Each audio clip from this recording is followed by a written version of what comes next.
Welcome, everybody, to 5th episode of Blast from the Past reviews / reaction now, because I guess putting that in the title will help. We'll see. This week, Conan the Barbarian, starring Arnold Schwarzenegger from 1982. The year of easily forgotten movies, as I like to call it, because E.T. reigned supreme throughout the summer. And there were a lot of movies that I love that came out in 1982 that get very easily forgotten, including The Thing, Blade Runner, a lot of them that just E.T. hit and wrecked all the other ones. So we're going to go over one of those today, Conan the Barbarian. I am Steven. You might know me from Free Speech Gaming. And my pointing the wrong way co-host, Megan Leigh of the Noob Reviews. Okay. So, this one, well, I'm going to be a little controversial in this one, as Steven found out. Okay, not super controversial. Just a little, maybe. Just a little. Just a little. I'll say you're not alone. You're not alone, but I'll let you go ahead.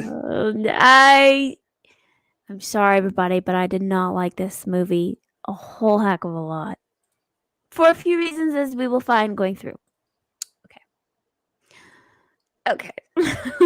Yeah, it's kind of a thing, and I understand it, and I actually will take partial responsibility on this, because I don't know if I was like the reason, but I know I put in your comments on one of your videos where you had done a Conan review. I was like, hey, you should really check out the books, and saying like there's a specific set you should get if you want the original unabridged ones, but the paperbacks are fine. And I know you had like commented back on me, and that was like our first interaction online. Yeah. And then I saw like a few weeks later you had ordered like all of the paperbacks on eBay, which is awesome, by the way. Those, I mean, they're great. They're abridged from the original, but it's the same stories overall. They're still great. I've read quite a few of those.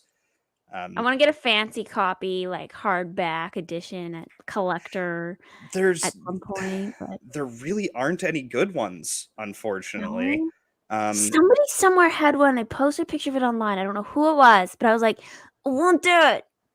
There are ones that look good, but as far as like the content inside, they're usually missing a lot. Like really? I know there Just was like one the paperback, or yeah, compared to the paperbacks, or even the set that I have, which I can grab one of them here in a second. But basically, they'll be missing whole short stories, or there's just some of them have issues. I know there's one in particular, which was it's supposed to be like the complete collection of Conan, and it's missing it. Like it literally cuts off halfway through the first story, Phoenix on the Sword, and you don't get the conclusion to that story. Huh. But yeah, there's a bit of a contention here, and that's because people who read the books first realize that this character is way different from Conan you see in the movie. Way different. And a lot of that has to do with the writer of the stories, Robert E. Howard, put a lot of his own very personal philosophy into the character of Conan. He was a very strident individualist. He believed that he wasn't very big into government intrusion and having to follow particular laws, more so following the law of you should be kind to each other, because where he grew up was basically one of the last like pioneer or frontier towns in Texas in the early 1900s. And it's kind of like we imagine the Western movies, like people would shoot each other over disagreements if they got too rude. And so he grew up with this philosophy of, if you're going to be rude to someone, be ready to either fight them or you might die. And he put that into the character of Conan, and you get the noble barbarian. This movie doesn't have that. I still love this movie, warts and all, even though I've read the books. Maybe I need to watch it more than like once or twice, but I was just like, I just can't get into this. Just can't. Yeah, I honestly think, like, having thought about it, if they had called it anything other than Conan, it would have been better. It wouldn't have built up that expectation of the Conan Yeah, character we're used to. because I definitely went in with that expectation for sure of Conan that I read in the books and Conan that I read in my comic books, you know? So, yeah. Definitely had him built up a certain way in my mind, and Hmm. it wasn't met. Yeah. Yeah, and one of the major contentions that they think has really changed the character himself, that I mean, we'll see pretty early on, but it's the fact that Conan is a slave. That's sort of his origin in this, is he was a slave. Mhm. Whereas, reading the books, it talks about how no, he grew up with the barbaric people in Samaria. He was just the biggest and the strongest, which sort of followed the writer of Robert E. Howard, because he was a very big, very strong guy. He was a boxer. He did weightlifting. Um, Unfortunately, had a very short, very rough life, because Yeah. Conan's basically like the last character he ever wrote. In fact, he died from, I'll just say, self-inflicted gunshot wound Mm. when he was 32, 33, so like about our age. Wow. Yeah. And it was not long after he had written the only actual novel for Conan, Hour of the Dragon. Or for your set, that would be, I want to say, Conan the Conqueror is Okay. the one in that set, is what they call it. It's the only one that, like, that entire paperback is just one story. So Okay. I want to say that's what it is. Uh, I'll find but out. we should say hi to the chat. Yeah. Number one, we had Paul. Paul. Welcome, Paul. Shortly after, Heron of Right. Alexandria. And actually, I did want to bring up something since we have Heron here.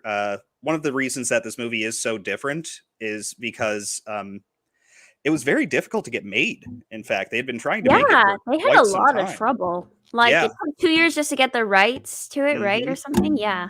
Oh, there's like a whole backstory behind just trying to get the rights. That's like an Well, and hour they long spent, like, video. thousands. Hmm. Didn't they spend thousands? Yes, they Yeah. did. Yeah, like a lot of money, a lot of time just trying to secure the rights for the character and to be able to use the stories. And the first iteration of the script that was written was, I can't remember who wrote it, but basically his idea was to take like three Conan stories and put them more or less back to back inside of one movie. And Mhm. I think it was going to be Tower of the Elephant, which we see a little bit of in this movie, like a little Yeah. bit of a small callbacks to Tower of the Elephant, but not quite the same. Uh, I can't remember what the other one was going to be, and then I think it was supposed to end with a very short version of like Phoenix on the Sword. I don't think they were going to do Hour of the Dragon because that one's kind of long. But then it got taken over. The script writing and the directing was handed over to John Milius, Mhm. who I know I've seen Heron putting out tweets of another show by John Milius, HBO's Rome, which I haven't watched yet, and I've been wanting to. I've heard it's good. So just thought I'd bring up Milius since I've seen Heron talking about it. But yes, this movie very much reflects not Robert E. Howard's philosophy, but Milius's philosophy. Yes. Yeah. Let's see. Paul saying the classic line, to crush your enemies, see them driven before you, and hear the lamentations of their women. Which, I mean, we'll get into it in there, but that's one of the major contentions that people also have with the film. Small Time Republic. Hail. Hey, it's new reviews in the chat. Ha. Let's see. Uh, Heron of Alexandria saying, bring back dueling. It will make society better. Yeah, I could definitely Yeah. see that. Conan was a thief and punched a horse. Nobody's perfect. It was a camel that he punched, I believe. I could be wrong. We'll see. And Phil, TMNT, Hi, Megan. Phil. Oh, and hey, Captain America. I mean, Yes, I had to Steve. Hey, Phil. Steve. I would love to be mistaken for Captain America, just maybe not his views. But if you think I'm Chris Evans, I'll take the, as a physical remark, as a thumbs up. Let's see. Daniel's here. Oh, Phil's saying there was a show of Conan. There was. I haven't watched it. It Really? was yes, it was an Australian made show, originally called Conan the Adventurer and later just called Conan. Um, don't know anything about it. I haven't seen it. There's also an animated series called Conan the Adventurer. Don't really know about that. Oh, Gian Dorby. I don't know. That sounds like some weird Eastern European, probably some Polak. I'm allowed to say Polak as a Polak. Megan Meganowski of the Noob Reviews and Steven Shepanowski. I'm going with Shepanowski of Free Speech Gaming. Thank you, Daniel. Man. Let's see. Oh, and yes, Heron saying Rome is so good. I've heard that. Razorfist was talking about it a few weeks ago, and it just hit me like, I never watched Rome. I heard it was good. Don't know why. I skipped past it. And I've wanted to watch it because I know it's supposed to be like Milius's magnum opus, and I like a lot of the scripts he's written. I do actually like the script for this movie, even though it very much branches from Robert E. Howard's. This is the first of his movies I think I've actually seen. Like I've heard of like what did he write? The Red October or something, and yeah, he did the script for that. Yeah, like I'd heard of all those movies, but I hadn't actually seen them before. I know he also wrote Dirty Harry. I want to say the first 3 Dirty Harry movies. Yeah. I did hear that. Which I'm a big fan of those as well. Oh, crap. I have a cat trying to get outside the room. I thought it was raining again. I was like, it just rained. What happened? No, there's a cat scratching at the door. Yeah, shall we hop right into the movie? Let's do it. All right. Yep, there we go. I wasn't wanting to switch over. All right, let's hope that I've done enough this time. Once again, I'll have the volume somewhat low so we can just sort of talk over it if need be. Oh, real quick. Yes, Dirty Harry was also really good. Yes, I love the Dirty Harry movies. I still haven't seen the last one, the Deadpool, but all the other ones have been great. I'm actually going to skip a little bit of this intro here because there's not too much happening. Yeah.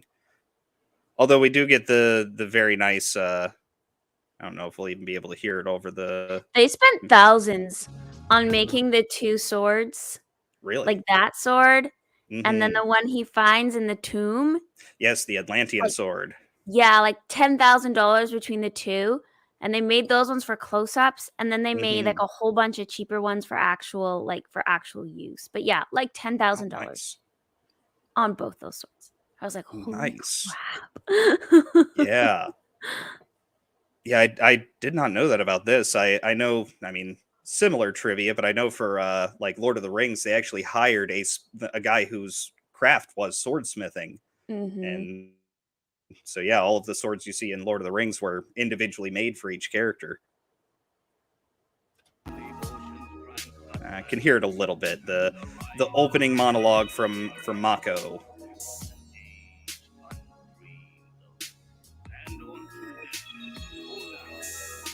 Oh, Kaylee's here.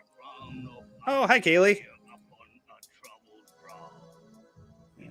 Let's see. Paul saying he loved the Gauntlet. I don't know if I've seen the Gauntlet. Let me tell you the days of my adventure. So, I do actually like that. Oh, that's not what I was trying to do. I do like the opening monologue there because, I mean, Mako's just an amazing voice actor. Yeah. Also having done Aku from Samurai Jack and Uncle Iroh from Avatar: The Last Airbender, who's my favorite character from that show. But I did think it was a good setup of, these are the days of high adventure. Yes. Then we have, yes, Conan's Conan's dad talking to him. Telling him that he can trust this sword. He can trust it more than any man or woman. And I actually think like that whole opening sequence of seeing his mother and father making the sword is symbolic in a way of Conan himself. It's the same man and woman who made Conan, Mhm. creating, similar to Conan, a weapon made of common materials, but using skill and time and fire forged into this grand weapon. And here we also get the setup for, sort of the theme that flows throughout the film, the Riddle of Steel.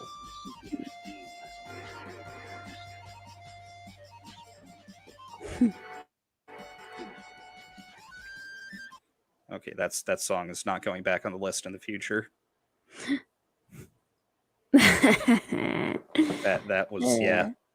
You just get like the high notes in the treble for that. That was not good.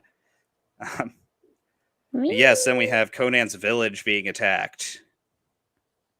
Man. It was surprising to me, like when I first started watching this, how little dialogue, like after you have that intro, and even though there's narration, how little dialogue there was, especially at the beginning, and how much throughout the whole movie they really depend upon the music, the soundtrack. Mm-hmm.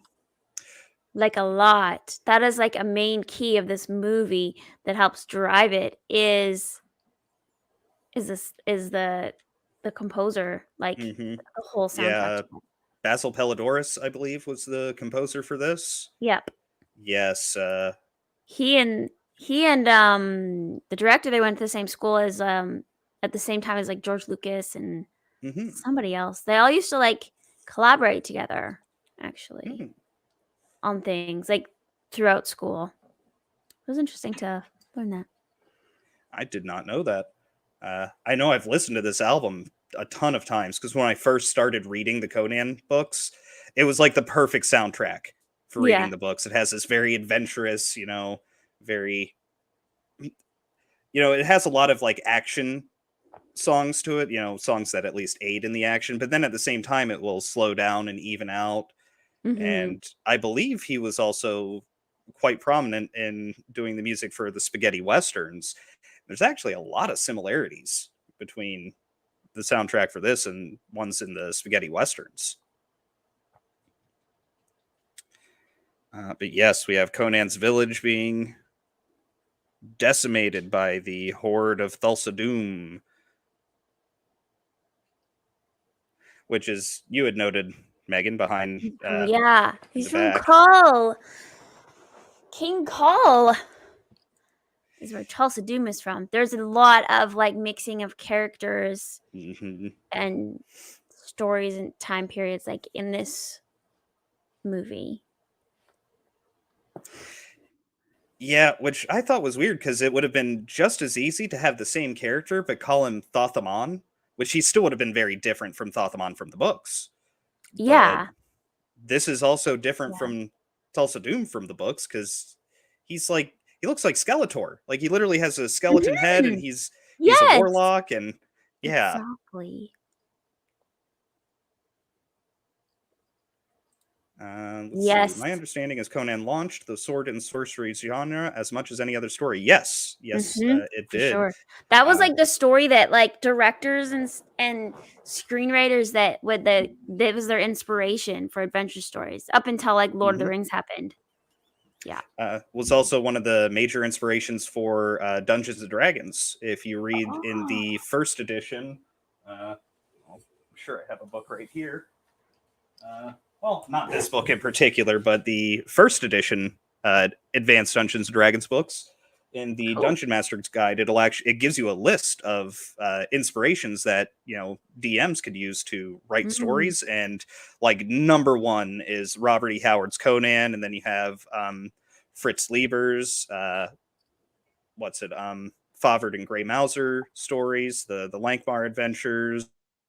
Um, there's a couple others they list as well. I want to say that Red Sonja had like just come out around that time because like that came out in the 60s, and then a little bit after you had Michael Moorcock coming out with Elric. But yeah, this was like the progenitor of sword and sorcery. Okay. Let's see. I did actually want to show. Yes, The did want to show scene this scene. with his mom. Mm. Okay, so Tulsa Doom looked like he almost felt bad about cutting off her head.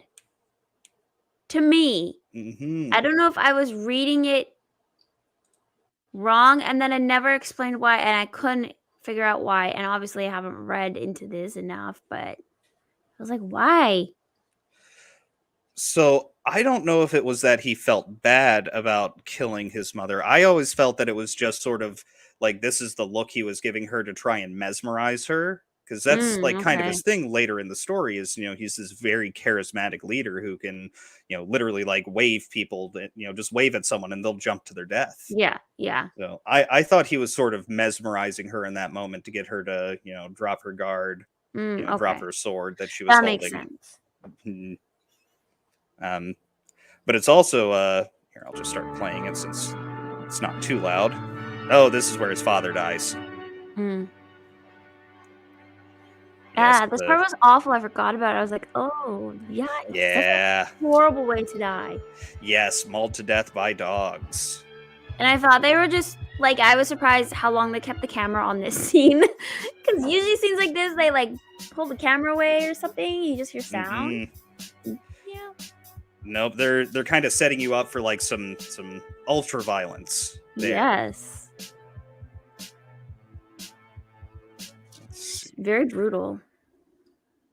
Just wanting to skip ahead a little bit to here. Yes, the death of his mother. That makes sense now that you said, like, trying to... Oh, like mesmerizing? Yeah, mesmerize her, whatever. That makes sense to me. Yeah, that's what I think is going on. Because I don't... his mother seems like this, very tough, wild woman. Mm-hmm. You see her right there holding the sword forward, ready to attack. She's clearly outmatched, but she would rather die in battle. It just doesn't seem like she would just lower the sword. Oh, Pops is here! Got a Pops! Hi, Pops! Hey, Pops! Yes, praise 1982, the best year of film. Yes, I actually gave a bit of a diatribe earlier, Pops, talking about all of the movies that got overshadowed by E.T. So don't worry, Pops, we will be revisiting 1982 again, particularly The Thing and Blade Runner. We'll be back to it.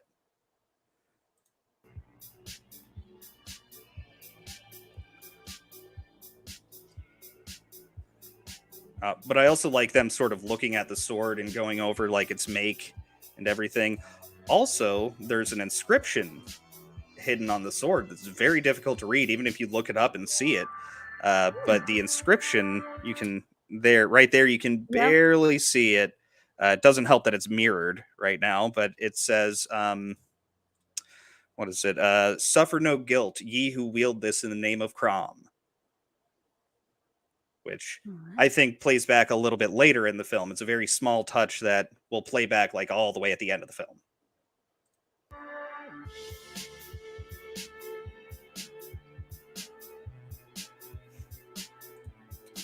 All right, have a good one, Pops. See ya.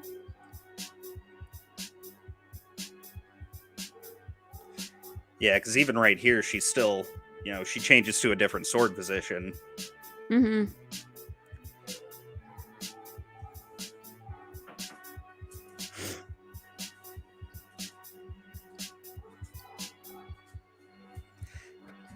Yeah, that just like the intense stare.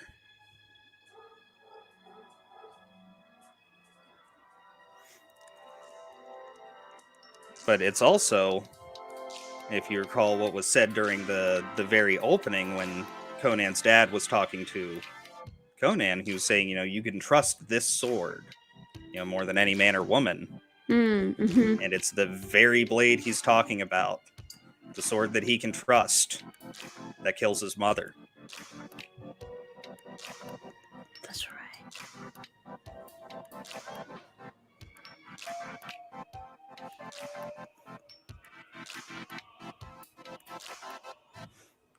Yes, I think we can skip ahead a little bit again because it's now just they ride off. Conan becomes a slave. This part was weird to me too because sorry. No, go ahead. I'm just picking on this movie a little bit.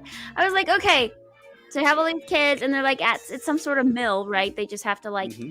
walk around and grind this mill, and like as time goes on, obviously these other kids who are slaves have like died or they've been sold or moved elsewhere, but he's like still the only one. I was like, why would they not go and like get more slaves? Well, they don't need more slaves because Conan is strong enough by himself to move the But mill. they passed when he was still younger. I don't Yeah. know. I would have thought. Anyway, whatever. Yeah. And now there's no slaves. Yep, and then he gets taken off, and then I guess just no one's running the mill. Or they got new slaves. One of those. Yeah. But yeah, the beginning of this is it's a little bit contrived also in its own way. I've heard some interesting theories about it, but Conan being a slave is also one of the major contentions of the classic Conan fans because Conan Mhm. would never allow himself to be enslaved. Like Right. if they chained him somewhere, he would be fighting against the chains like I mean literally like a crazed dog chained in the Yeah. backyard. He would do everything he could to kill as many people to get out of there. You know, anything. Let's see. Oh yes, Heron said Robert E. Howard also wrote El Borak. I read that a few years ago and thought it was pretty good. I have not read any of Robert E. Howard's other works, just Conan, and I've been meaning to. I hear Cull is good, and I have one called, can't remember what one it is, but yeah, it's pretty good. yeah, I hear it's good. That was kind of what led up to Conan, and then the other one I've really been interested in reading is Solomon Kane. Oh. Mhm. Oh, but yes, now we have Conan in the pit fights, Yeah. which is something Conan would do, is like offer himself into pit fights, but he would choose to go Yeah. into that. Yeah. Yeah. Like he was just kind of like thrown into this Hmm. here. And he didn't know how to fight. They're showing like he didn't know how to fight at all, and this is how he learned to fight. Hmm. Basically here in the pits. Yeah, I guess he just had some sort of natural fighting ability. Mm-hmm. And I do agree, Small Time Republic, the pit fight sequence is good, but it's just how he got there goes against Robert E. Howard's Conan, which is why I think we should really call this Milius's Conan. Oh, This is actually the trainer. This Mhm. dude is actually who trained the actors. Oh, He cool. had, yeah, this is his like little cameo. That's cool. It's like, Yeah. hey, we need someone who's going to be the trainer for Conan and some other people. You're already doing it. Like, let's put some horns and some fur on you. And go. Who taught him to read? Because up to this point, this again, here I am being picky, but he's sitting there like reading, and he's been a slave since a kid. Like he's been a slave for so long since a kid, and like would he have lost? You'd think he would have lost some of that ability to read and stuff, Mm-hmm. you know? But he's So reading like a gentleman. I don't think he had known how to read. Sorry, had to do some censoring there. I don't think he would have known how to read before, as you know, living with the barbaric people. Yeah. You know, they say here that language and writing was made available to him, so I imagine someone sat him down Okay. as That an makes adult and taught him how to read. Oh, and I think Heron had said, okay, now I know what you're talking about. Tartakovsky's Primal. Oh, missed a second there. Oops. We'll ignore that. Skipping ahead.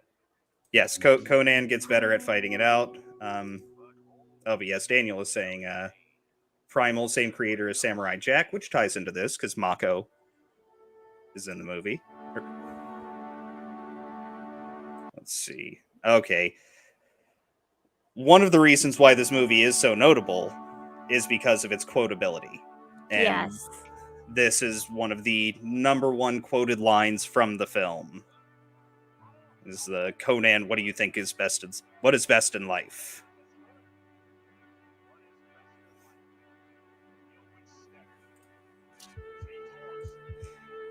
Small time republic. Don't say anything. Keep it on the down low. Hush, hush. Let's see.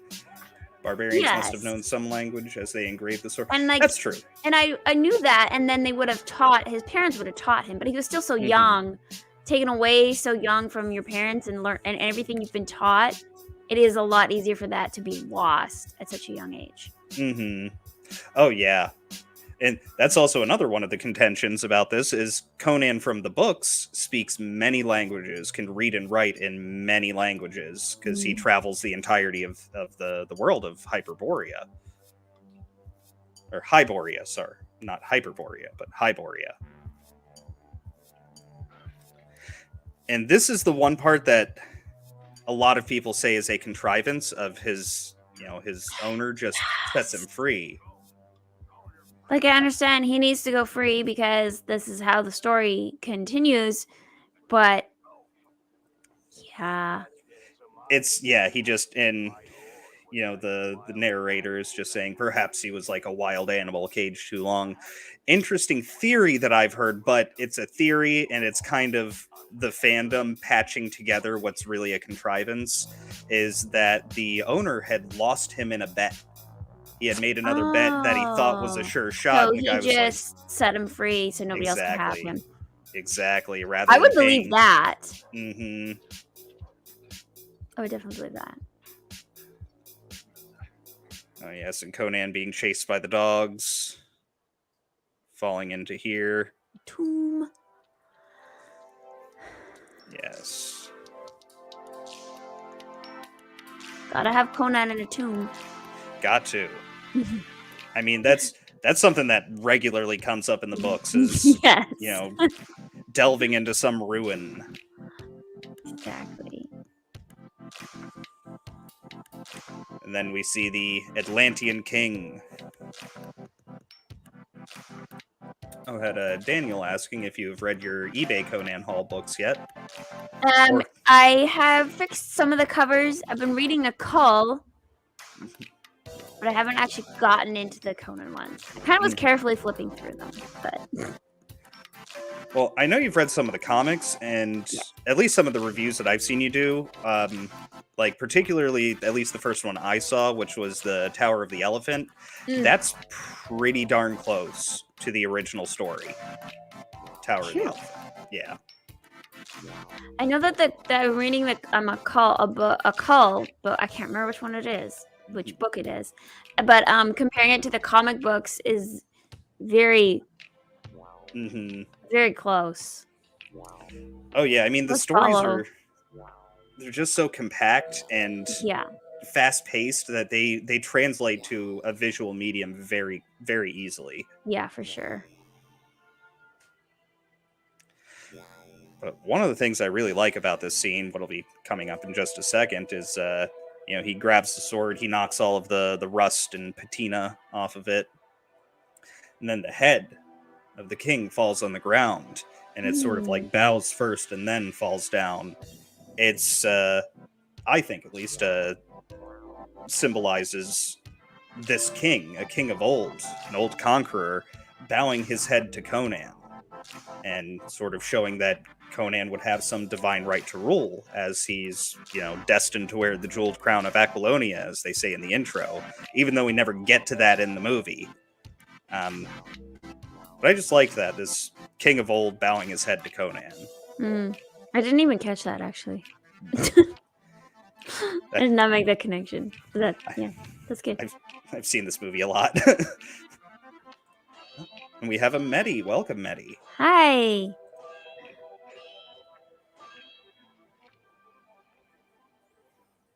And we have the Atlantean sword that follows us throughout the film.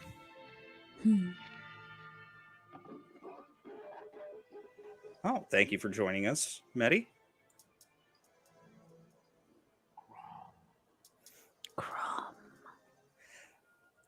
Another thing that, having read the books, that I find weird is, when he says Crom in this, it's almost like it's when he's calling to some sort of weird supernatural thing that he witnesses, and he's, attributing it to Crom, whereas in the books, he just sort of says Crom as we would say God.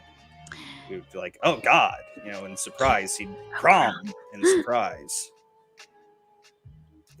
I do like this bit though. Holding the sword to the dogs, and now he's wearing furs. Mm-hmm. Let's see. I always thought the best real-world comparison to where Conan is would be Russia or Mongolia. Not Mongolia, because that would be Hyrcania in the world of Hyboria.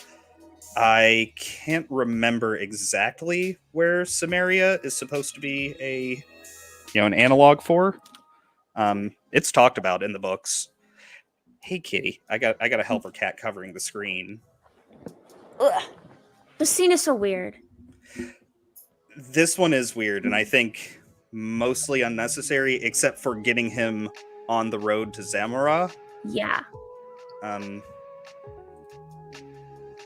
Okay, so it's supposed to be Mongolian steppes. Okay. Yeah, this like sorceress person. I don't know. It's just this weird. It was just weird, and then when he like, as you'll see, he like throws her in the fire, and I like laughed. I was not expecting that to happen. I was like, "What is happening? What is happening? Oh my gosh, she's like losing her mind." Yes.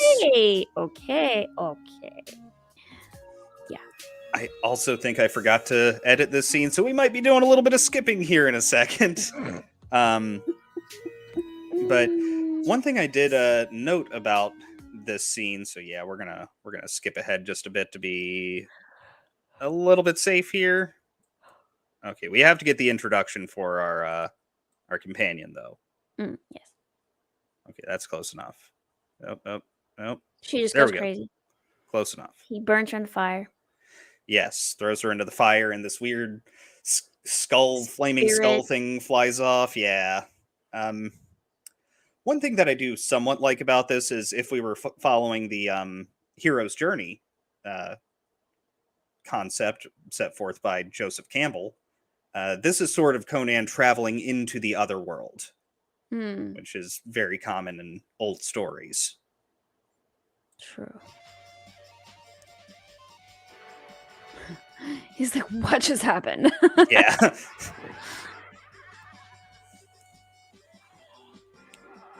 And once again, calm.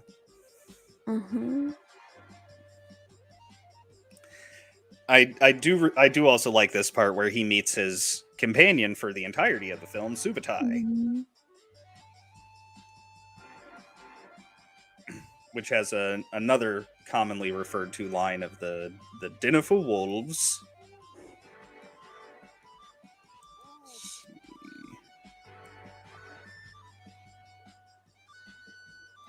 Okay, making sure I wasn't missing anything I had in the notes. So I will skip ahead just a little bit here.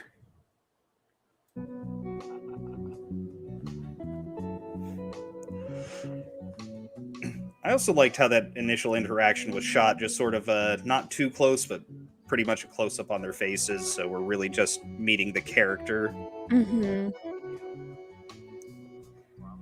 And also them comparing their gods of, Crom laughs at the four winds, and then, yeah, my god is the everlasting sky, yours lives beneath. That just, it's almost a callback to, just like ancient cultures, if they were to meet each other, what sort of petty things would they be comparing? Yes, exactly. Let's see. All right, skipping ahead a bit as they are traveling to different towns. And Conan seeing things for the first time, elephants and the like. Which I think this is one of the few parts that would be more emblematic of the original character of Conan, is him just traveling. Yes, because he's always traveling. Mm-hmm. Always visiting different towns and cities and running through countryside. And it's so funny how like they come upon this city and it's like basically this is evilness within. And one thing that they definitely miss out from this compared to the stories is Conan's always has like a different career. Like he's the jack of all trades. Like in one book he's going to be a pirate, and another book he's a mercenary. In some he's just traveling.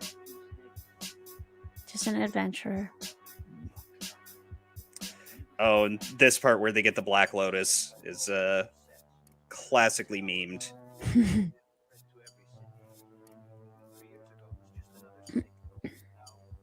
Let's see.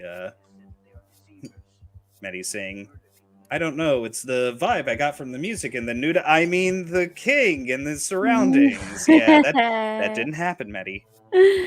Let's see. Everyone thinks of Mongolia from Suvtai, which is actually a real Mongolian name, I believe. Yes. Okay, they're just chatting. I love when the chat chats. Yes. We are watching that, by the way, guys, and it is great. Oh, this part, they're not really drunk, but they're acting like they're drunk. Yeah. Because they took the Black Lotus. See, called it. It was a camel. Yes. Yep. Knocks out the camel. And right before this, we kind of missed it. Let's see. It's right before the camel knockout. The logo might be covering it up, but it should be here on the left side of the screen. Just briefly. There it is. Guy having sex with a llama. What? Yeah. OMG. Yep. Oh my goodness. I can. That's what he points at and says, oh, I can't believe that. Yeah, my goodness. It's a guy having sex with a llama. Oh my gosh. Wow. That didn't even. I was like, what's he pointing at? Oh, okay, whatever. Yep. I didn't catch that the first, I don't know, dozen times I watched this movie.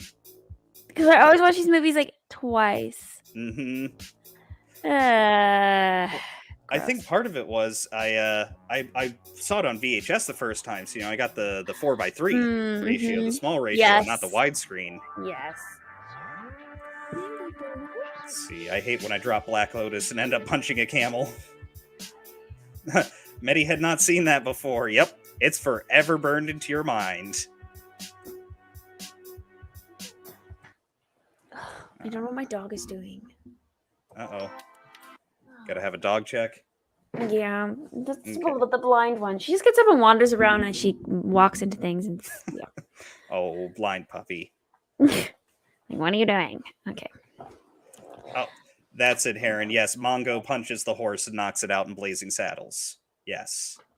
I guess this movie got flagged by the American Humane Society or whatever because of them showing all the things happening to animals, I guess, including having sex with a llama and punching a camel. Yeah. Mm-hmm. Yeah. I was like, yeah. What? They didn't like really do this to these animals. Like, hello. Yeah. But they're still gonna get like all up in arms about it. Yeah, I really don't think that Arnold actually punched a camel at any point in time. Yeah. Nobody was doing any of those things. Just yeah. It's all simulated, people. Calm down. And I mean, heck, there's other movies to get up in arms about, like what's the bad one? Cannibal Holocaust. There's one you should get up in arms about. I don't even watch that movie. I'll watch some gross, simulated gore and stuff like that. I'm not watching Cannibal Holocaust. Sounds like something I would not want to see either. They actually harm animals in that movie. There's a scene where they actually do some very disgusting harm to a turtle, and it's not cool. I'm not okay with it. I do not watch that movie. That's awful. Oh, Medi's got to go. Thanks for hanging out with us. Bye, Medi. Yep. Have a good one.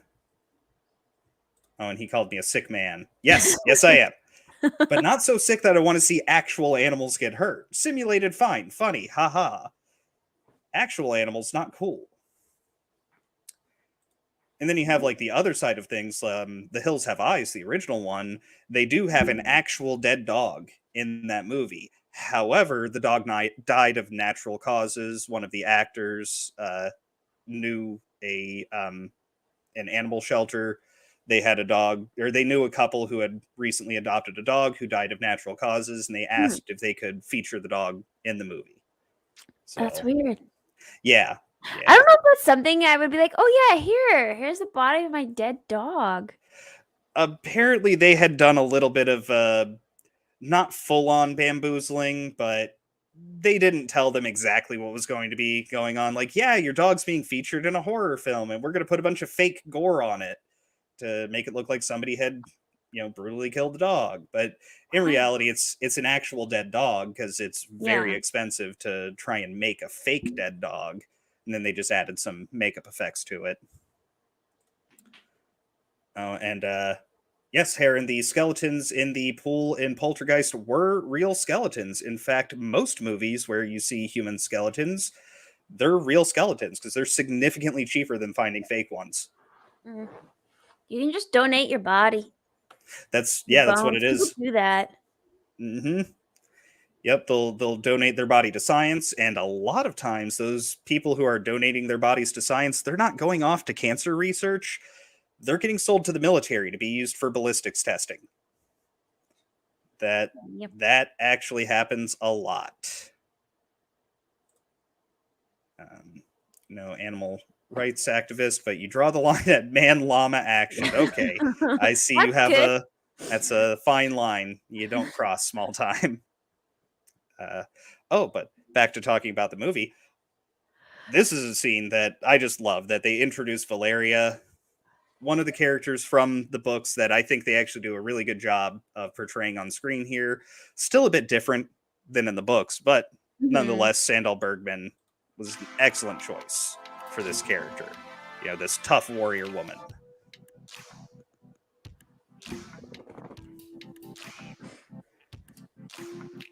It's also It's an amusing kind of introduction of all of them to each other. Yes. Like, you didn't even bring a rope. How are you going to get up there?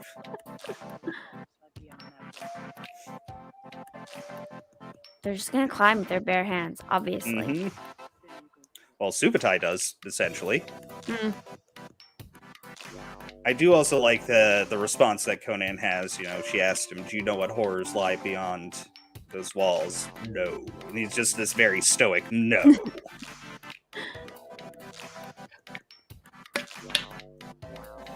Also being a kind gentleman and letting the lady go first. Maybe he just likes the view. Mm-hmm.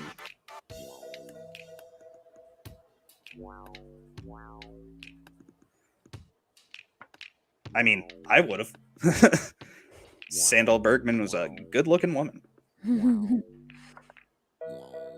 Let's see. Paul saying he was in college when they had the dog put to rest. Got a letter from KSU Vet School thanking me for the donation. Not sure if it was a donation was for money or the dog. She was 18. Wow. That's pretty old for a dog. Wow. Oldest dog I ever had was a little bit younger than that. He was 16, almost 17. It was a Shih Tzu. They're known for living pretty long.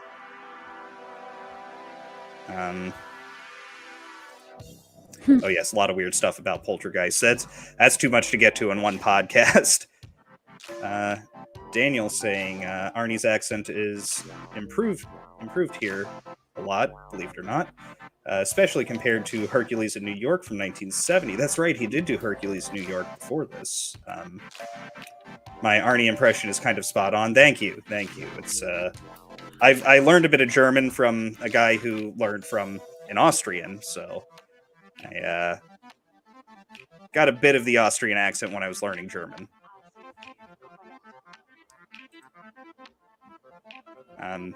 Yes, this is the part of the story that is very close, or not close at all, but it's supposed to be mirroring or similar to Tower of the Elephant.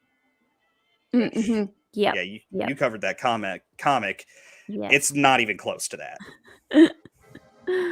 I mean, climbing the tower, and they did later make reference to they lost somebody in the garden and they're eaten by a lion or something. Yes, which did happen in the wasn't it a guardsman that got eaten by the lion? Yes, the guardsman Yeah. did. Yeah.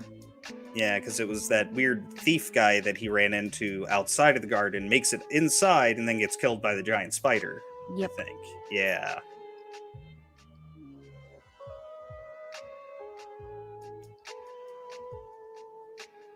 Takes a lot of guts to walk into the lair of a snake that big. Right? Ugh.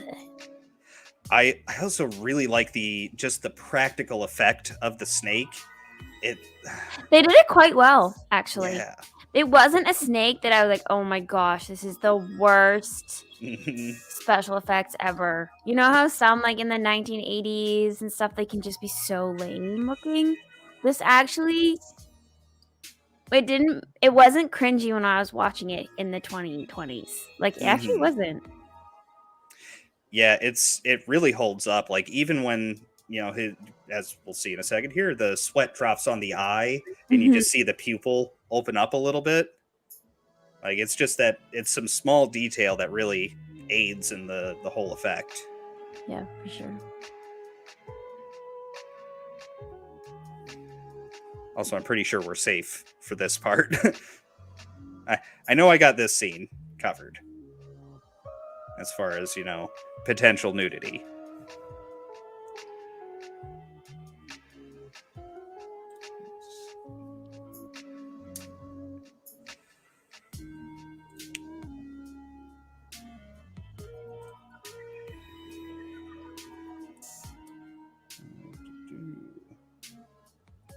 There used to be lions in parts of Europe and the Middle East at one point. They went extinct because of the Romans. Huh.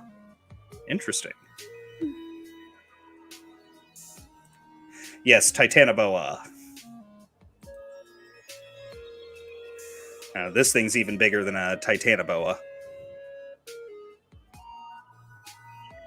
Maybe not as long, but certainly girthier. Oh. Mm. Even like the slithering motions are pretty Mhm. good.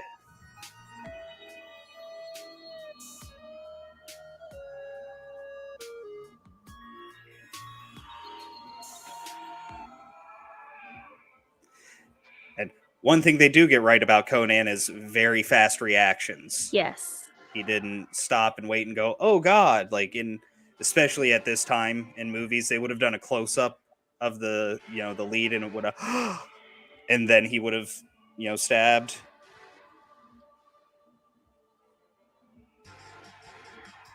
Yeah. Oh, and the whole struggle with the snake and having to hold it up.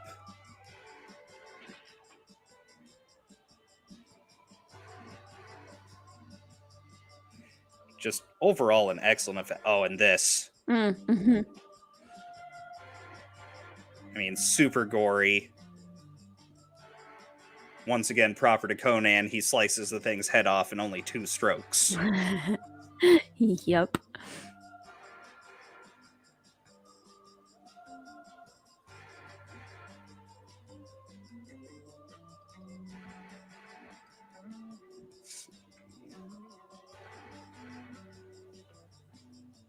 Yep, had to cover up that part a bit. the what's it? The image here in the middle covered up most of the naughty stuff we had to worry about.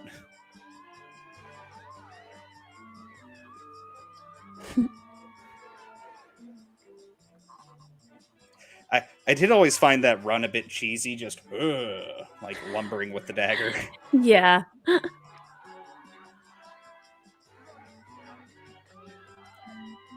There's a lot of talk about, especially with this character, and just the characters in this movie and other movies this director made, about feminists and feminism, etc. Because, like, they did not wait for her. They do not wait around for her. Like, they know she's capable, and they're like, yo, we're gonna keep going, and you catch up now. Like, And then she takes the lead. They're sitting there looking over the edge, and she's just, "Do you want to live forever?" and like, there's actually a lot of feminists that were like super upset with this because they sexualize women, and like she's running around in a bikini and boots, and I was like, What? She's also kick-ass. Yeah, like that she's part, super kick-ass. Why are you complaining right now? Stop it. yeah. Like, she literally just stabbed a dude, tied a rope around his head, grabbed the other end of the rope on the pulley, threw him down this huge tower so she could, rush up Go like up. a Yeah. kick-ass pirate. And Man. yeah. And then they're lumbering around wondering how they're going to get down. And she's just, screw it, I'm jumping into this pool. Exactly. Yes, strong woman that is also feminine. Mm-hmm. And And I like do Conan like... will go rescue her when she needs rescuing, Mm-hmm. but she's also very, very capable. Mm-hmm. And she doesn't have to go around telling them how capable she is. She just shows that she's capable by being capable. She just does it. Yeah. Yeah. That's why I appreciate about her character, actually. Mm-hmm. And then right before what we just saw, she was reaching for the eye of the serpent, this huge, massive jewel that they grabbed, and Conan does the wha-bam, slams down and grabs her arm. Very machismo, a masculine moment there. But what I like about that is, he then gives her the eye of the serpent, which is easily the most valuable item that they stole. And it's sort of showing that to him, she is more valuable than the loot that they just gathered. He would rather her have this as a token of love than, they could have gone and sold it and had, Yeah. huge amounts of money. I did also do a bit of editing here because it would have been just tough to actually edit out everything. Yes, we have warmth. That's hard to find in this world. I want to say that part's a little bit later. Yeah, I just sort of did a fade away there.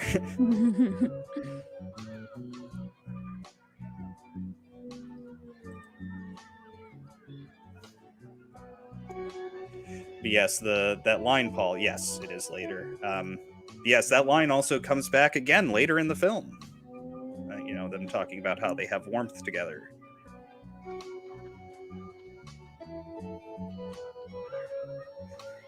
See, she can fight and kill dudes with a sword. She also likes jewels. She's like, oh, she gave me a pretty necklace. Isn't that sweet?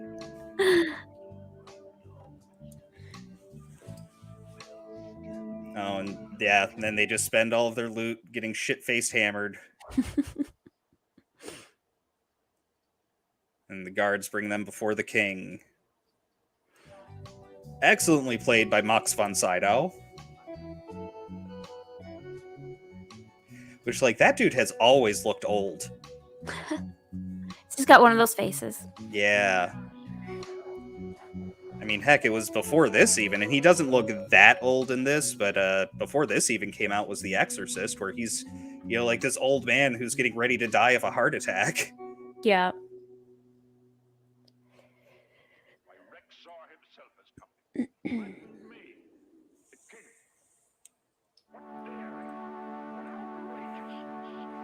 But there's a couple of parts in here, two lines in particular of his that I think really stand out to me, and it's when he's talking about his daughter going off with the cult, Thulsa Doom cult, and saying, she goes off to seek enlightenment as if I couldn't give it to her.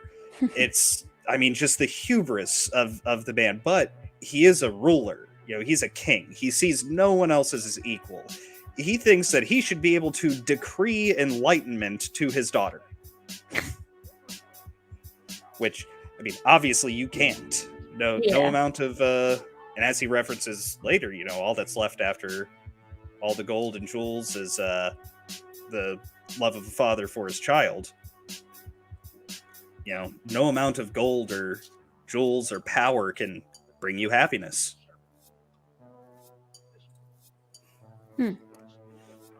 Yes, ages quickly to a certain look and stays forever like Sean Connery. There was actually a point in time. Yes, he will always be Ming the Merciless.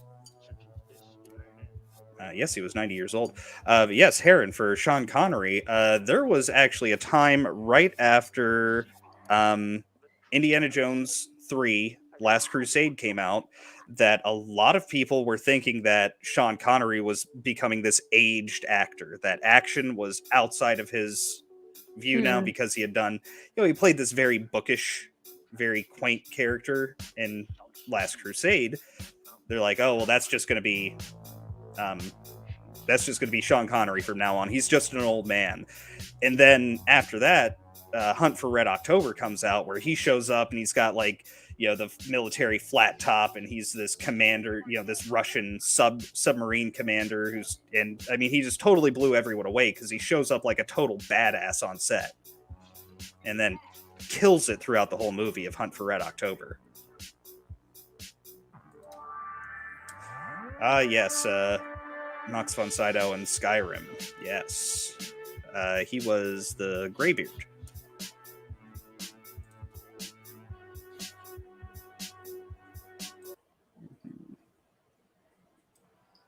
This was the scene that Paul had mentioned. They have warmth that it's hard to find in this world.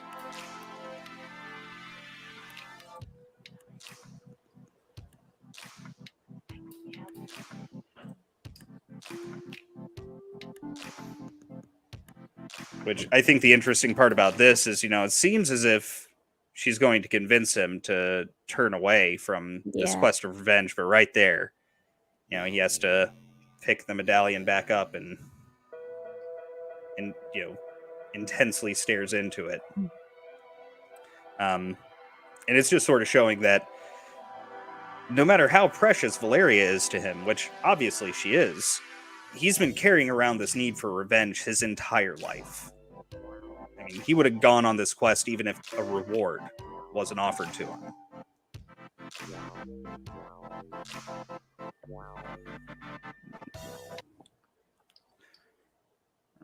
I'm going to do a bit of skipping forward here. They just seem like a bunch of hippies. That's exactly what it is. Yes, they are. Hippies. Yep. Milius, the writer-director, hates hippies. He cannot stand hippies. That's why he made them out to be like so stupid and weak-minded and everything. Yes. That makes sense. Yes. Have you seen Big Lebowski? I've seen parts of it. I haven't seen the whole thing. Okay, well, John Goodman's character in Big Lebowski is a parody of John Milius, the writer-director. Okay.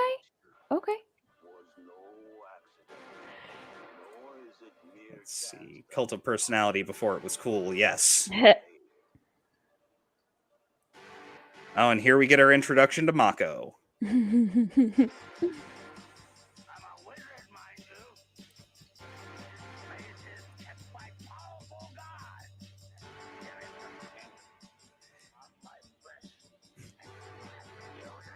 I just love this joking interaction they have. And he just plays a part of like that kind of crazy sorcerer wizard dude so well. Yes. Yeah, this kooky hermit. Yes. The laugh. Yes, the laugh, the point, waving him to the fire. It's all perfect. He was the best choice for that character.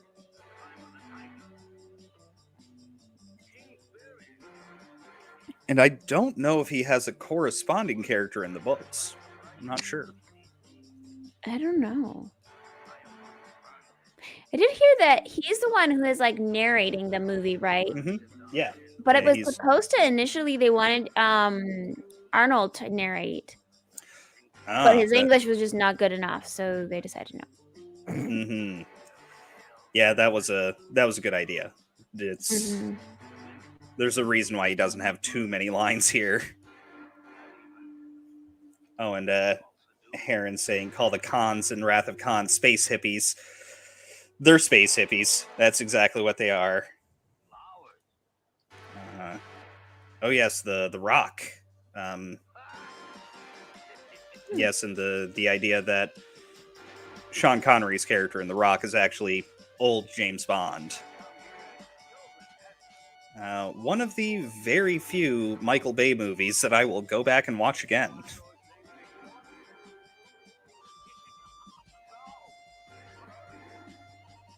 Camels always look like they can barely carry a person on their back. I don't know why. Especially Arnold. I know, right? That's a big dude.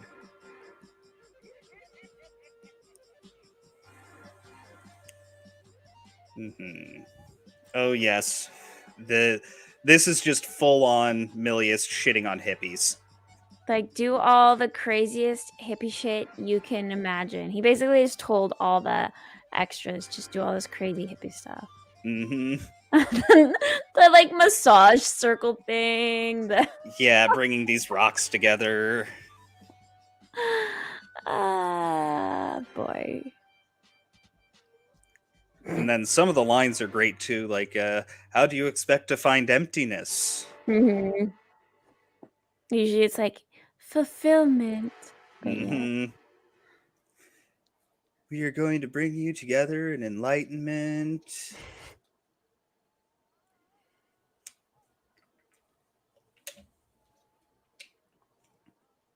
Do a bit of skipping ahead here. This part is kind of funny because this priest dude that he lures away to like steal his garb or whatever. Yeah, get his robes. Definitely thought something else was gonna happen. Yep. Well, he even brought the flowers with the intent of giving them to a girl. Uh-huh. You know, like, okay, I don't care if I wear a girl's robes. Yep. Oh god. Then even better, he finds this poor sap. Oh yeah, there he is. So creepy. Yeah. And he just plays into it so well. Of yes, he does. You know, despite his very poor English, the inflection actually works really well. Of, you know, I'm shy and afraid of what other people will think. Yeah. And all of this, like, you can tell he has no clue what he's actually doing. He's like, I'm just gonna mimic people. Like, I guess I see people doing that. Hey, how's it going? Camels can carry up to 440 pounds. Wow. Well, their legs just look so scrawny. Yeah, right? Like these huge knees and scrawny legs. Yeah. It's impressive. Thank you for the camel fact. I actually quite enjoy random trivia like that. That's getting locked away for the next time I watch Jeopardy. Oh my gosh. It's gonna be one of those ones that sits there and then you'll be in a conversation. You'll be like, yes, I get to pull this fact out. Let me pull this out of my back pocket. Did you know that camels can carry up to 440 pounds? Oh my goodness. Yay. Oh, and I think this kind of reminds me also of like music festival where there's like a lot of sitting around. Yeah, a lot of sitting around waiting, for, you know, kind of, and you're, yeah. Yep. Yeah, I think any sort of hippie gathering, like, Milius was probably thinking, like, okay, we're gonna make this like Woodstock.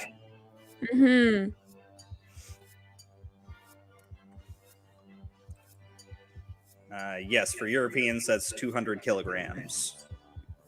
Paul has an odd fact about male giraffes. You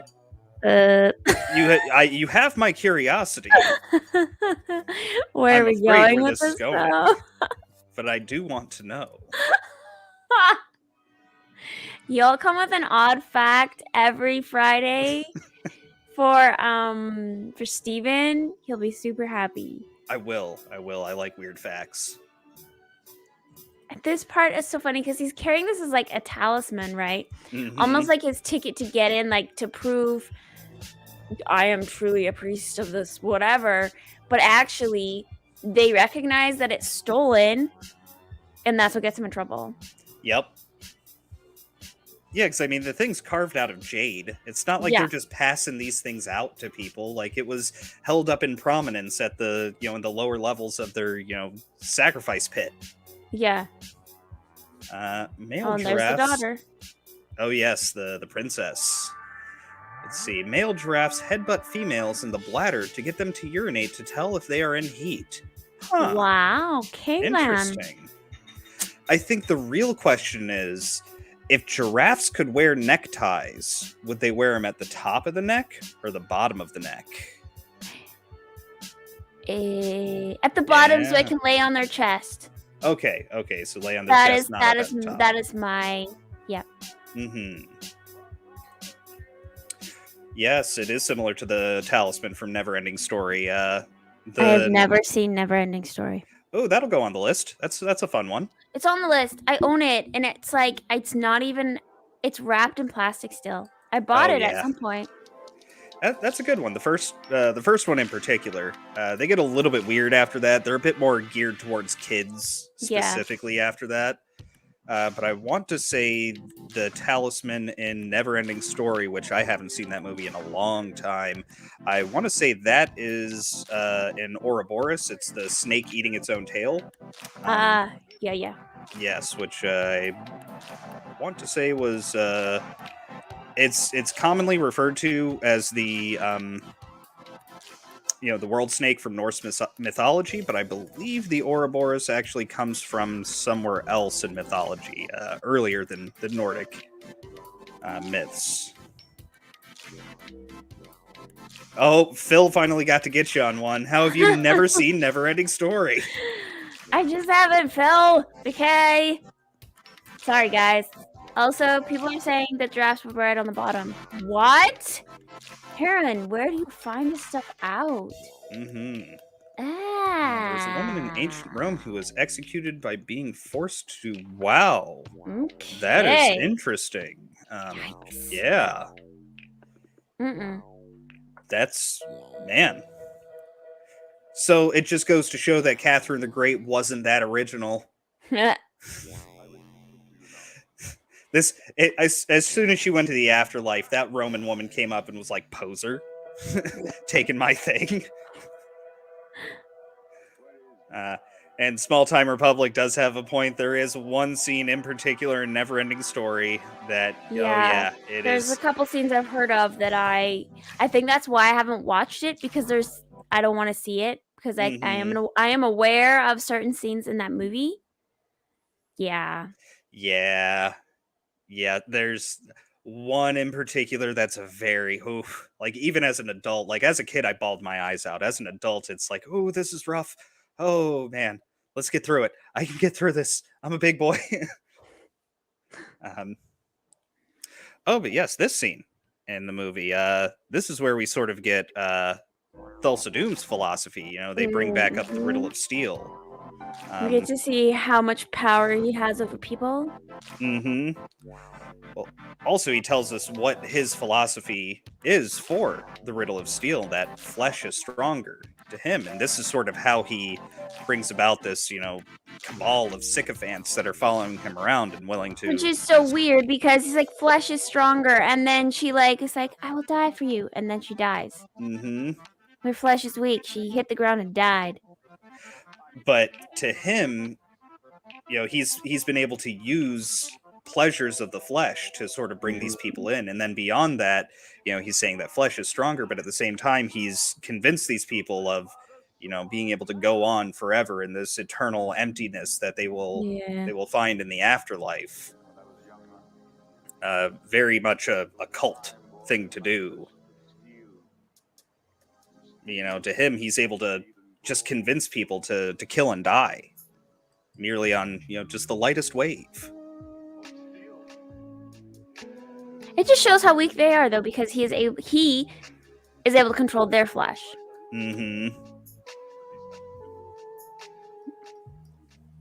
Apparently, I need to see Time Bandits. Time Bandits is a fun one. I'm not the hugest fan of Terry Gilliam's films. They're a hit or miss for most people. Oh, this is also just a super cool stunt that they pull here.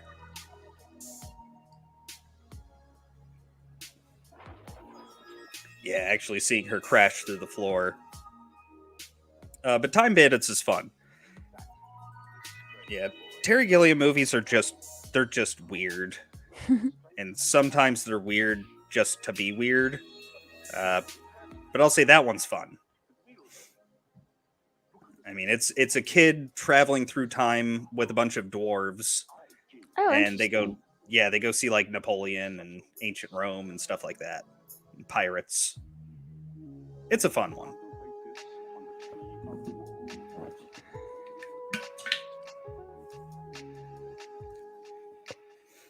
Oh, but yes, then they crucify Conan, which I do not have it here because it's not actually mine. A friend of mine actually bought a D&D miniature that's like yay tall. It's like 8 to 10 inches tall. That is Conan on the Tree of Woe. Wow. Yep. Gonna do a bit of skipping ahead here because we still have like an hour left in the movie. Okay, did my mouse just die? No, okay, we're good. Oh, do we get the... Yes, Yeah, biting the part where the... he kills it. Yep. He should have drank its blood. Mm-hmm. He could have survived a little bit longer or whatever. Would have helped him. I'll say that is very much Conan. You know, even though he's dying, even though he Mhm. doesn't know if he's going to get out of here, most likely won't, he's still killing that damn bird.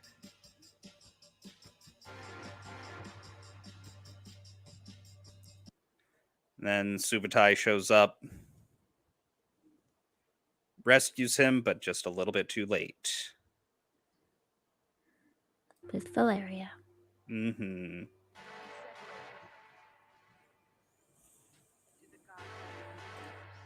Ah, yes, Paul is saying about Time Bandits. It's beautifully weird, very British. It is very British. Even though Terry Gilliam's American, it is very British.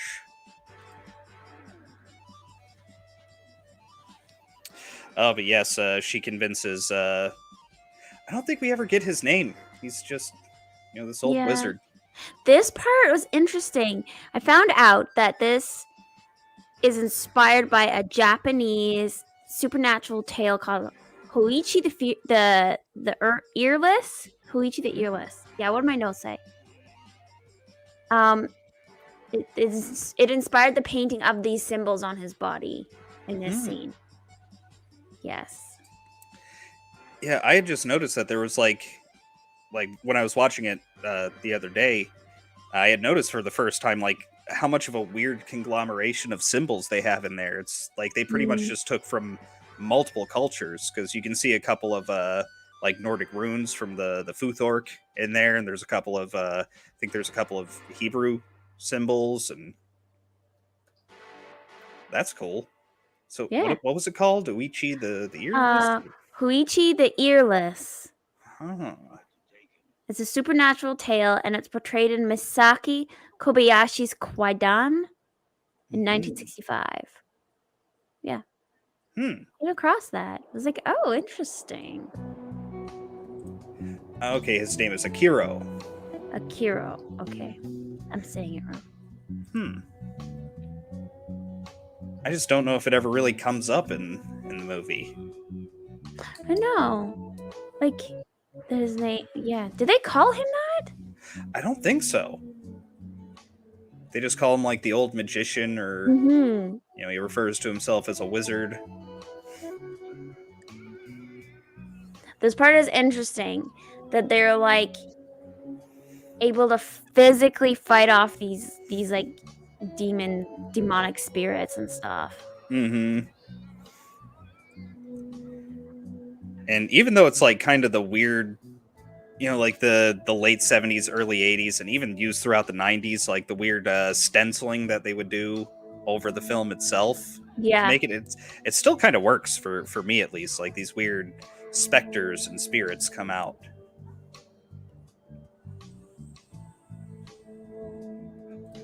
Okay, he is listed as Akira the Wizard, and Heron said she saw some Mongol script as well. I wouldn't doubt it. Probably like some cuneiform or cuneiform, depending on where you're from in there. I'm guessing they just grabbed from everything. Yep. This will look interesting. Just draw it on there. Mm-hmm. Yeah. Imagine having to act that out though. Like, okay, you've got the director with like his horn in the background. He's like, now stab at a spirit. Yeah. And I do agree, Paul. They are still better than some CGI today. Yeah, they're special effects. Like, it really isn't. Like I said, it isn't as cringy as a lot of like 80s films can be when you go back and watch them.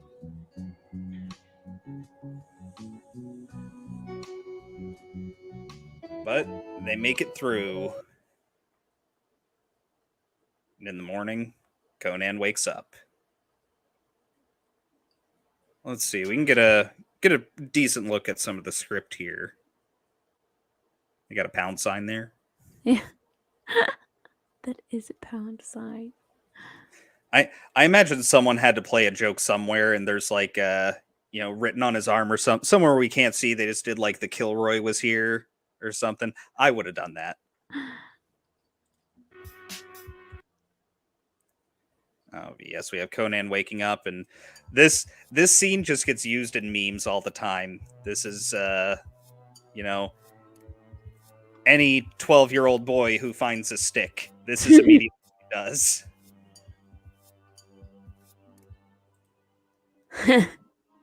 Yes, practical effects are definitely superior to CGI, especially when they're done well.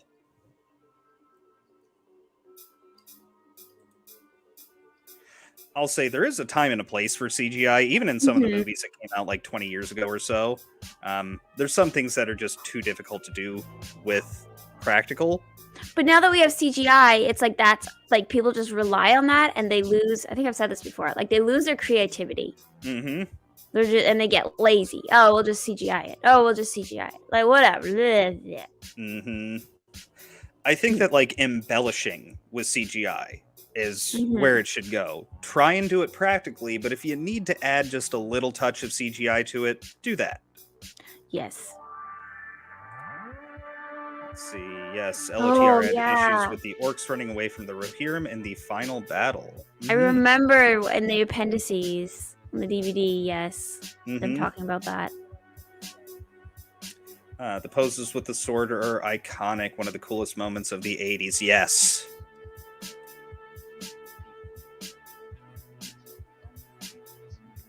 Oh, and then here they're trying to convince Conan to just walk away. We'll just walk away. It'll be fine, right? Yeah.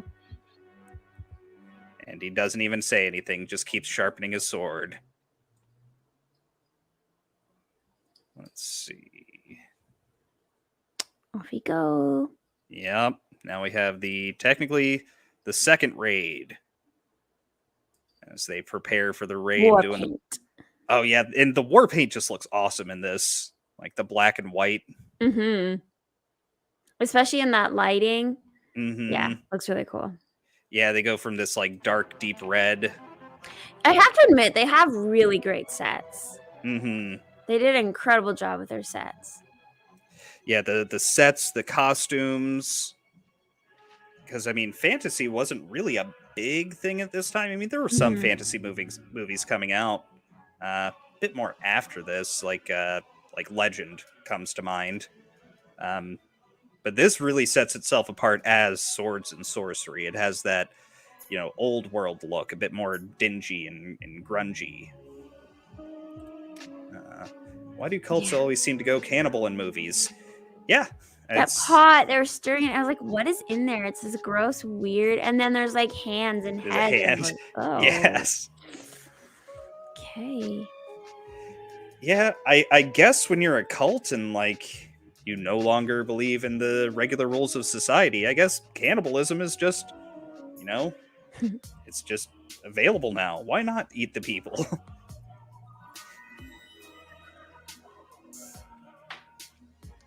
Let's see, gonna skip ahead just a little bit.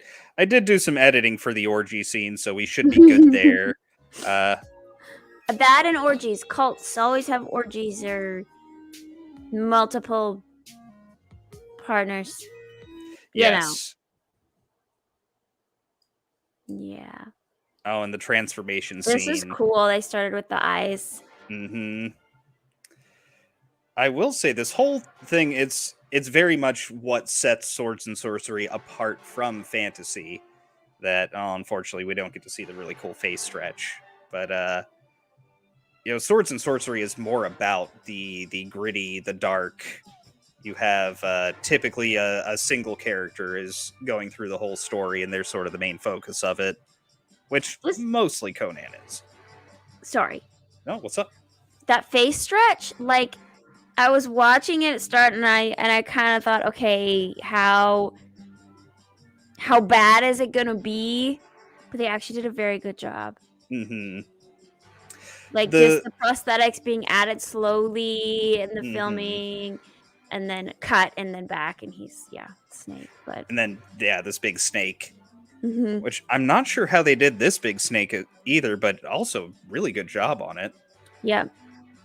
I will say the skin tone is a little bit off for the prosthetic, but sometimes that's just hard to hit. Let's see. Yes, and to strike those sword poses, Arnie had to lose some muscle. Apparently he was too big. Huh. He couldn't bend his arms because his muscles got in the way of it. This was also not too long after he had become Mr. Universe.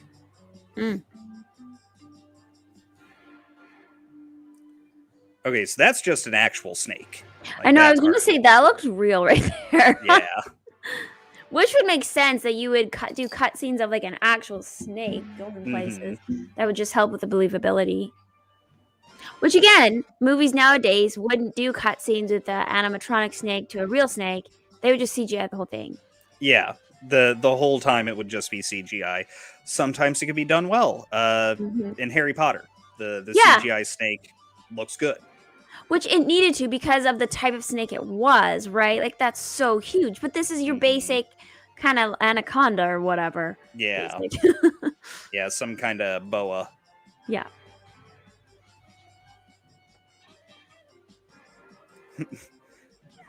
Yeah, Small Time Republic has the same problems when he tries to do sword poses. Oh, and yeah, Valeria just beheading that dude. I always loved that part. Their makeup still looks really good. Or their war paint. Yeah, and they just come in with a bit of surprise and just wreck this place.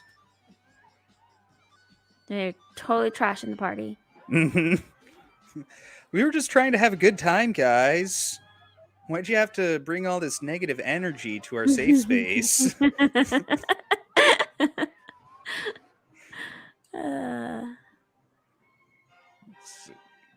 I was just double checking my notes.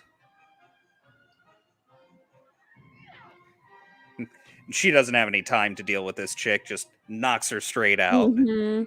Let's go, princess.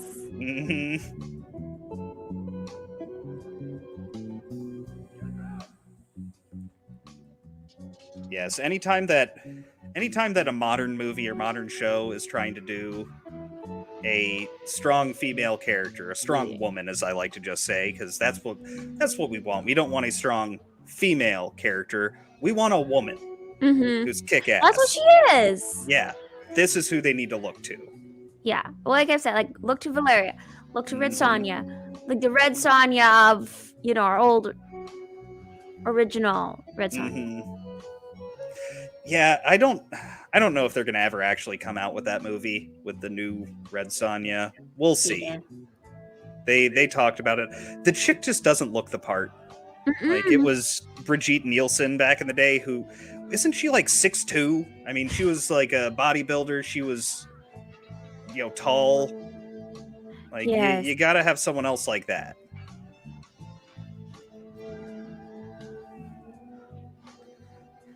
Also, I have heard some theories that, once again, just theories, that the character of Thorgrim, the dude with the big hammer who just knocked that whole thing down, one of the theories is that he was Conan's brother, older brother, who had gone away, joined Thulsa Doom, and had told Doom, hey, there's this, my home civilization, which he no longer cares about Yeah. because he's another one of the sycophants.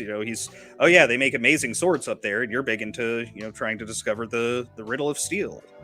Hmm. But that's That's just an interesting theory. just a theory. Really, nothing in the movie supports See that. here, this is another scene where like they're not waiting for her. They're Yep. not like coming to rescue like Valeria. They're gonna do their thing, and she's cut their Mm-hmm. backs. Yep. In this scene, I actually expected them to come back and help her. Mm-hmm. I expected her to die right here in this scene because I was in case she's surrounded. They got her cornered, but she makes her way out of it just fine. She catches up to the guys. Nobody's Mm-hmm. worried. She can hold her own. Oh, and she just sizes these two up so quickly, like, yeah, I got this. And a kick-ass wall jump. Pantaloons. Yes. That was a good wall jump. Yes. Yes, small time republic. She does not have to announce that she's awesome. Mm-hmm. That's what I was saying earlier. She doesn't have to brag about what a strong, independent woman she is. She just proves it. I mean, the closest you even get to that, but it's really not like a problem line or anything, is earlier when she was having the talk about, we have warmth together with Conan. She said something along the lines of, I faced many foes with my blade in the past, and never is, or no, it was after he comes back to life, saying, I faced many foes of, with my blade in the past, but never have I been more worried than when I thought you were gone. Yeah. And she doesn't have to have a man say she is amazing. Yeah, she doesn't go around asking for it. Women like to be told they're amazing. Okay, we do. Mm-hmm. But she doesn't go around asking for it. She's not being all needy and having like self-esteem issues. Mm-hmm. And no. This is kind of a cool trick that he can do. Yeah, straighten out the snake. Make it an arrow. Mm-hmm. It's crazy. Yes, the good old show don't tell. Mm-hmm.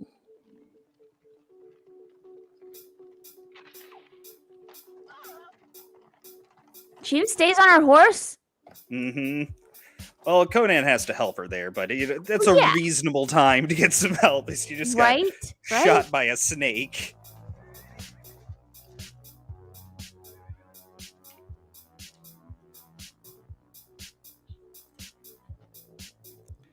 Oh, and this scene, as I had mentioned way earlier in this podcast, they've talked about the keep me warm, or here she's going to say to Conan, keep me warm. Mm-hmm. Once again, referencing the warmth that they had together, and in her final moments on in the world, all she really wants is to spend more time with Conan. She doesn't care about the gold. She doesn't care about the glory. She just wants to spend more time with Conan. Or at least wishes they could have more time together.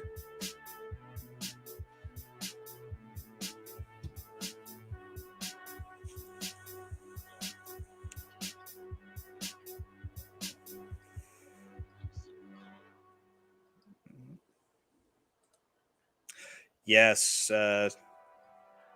I think it's exactly, she says, let me breathe my last breath into your mouth. I think that's the exact quote.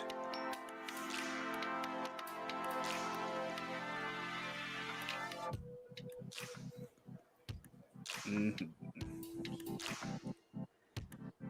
But you know what? She died a warrior's death. She did. She didn't blubber. She didn't cry. She just wishes they could have more time together.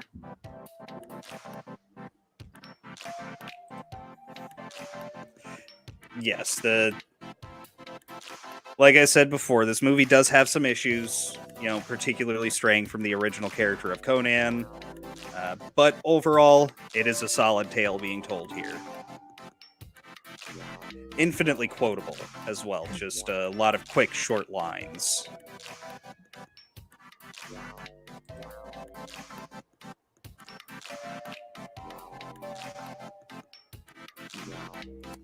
And this part as well, because I guess Akiro is his name, the wizard, had mentioned before that fire will not burn up on this hill. Mm-hmm. But, Conan is able to take it up there. My belief is that one of two things with this. All right, we'll see it happen here. One of two reasons why Conan is able to light the pyre. One is that Conan's will is stronger than that of the gods who forbid fire from burning there. Okay. The other theory is that Valeria was worthy to rest with the kings of old. I kind of like the second one more. Yeah.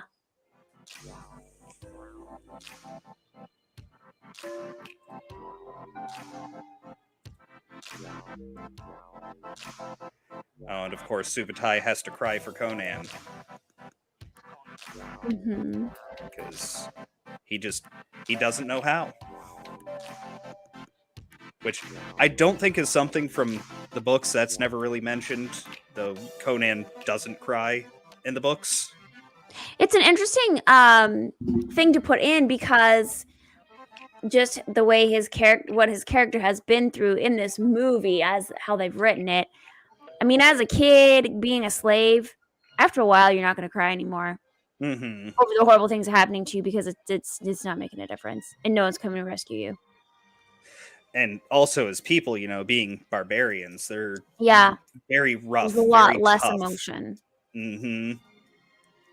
I mean, growing up in those northern climates, you don't have time to blubber.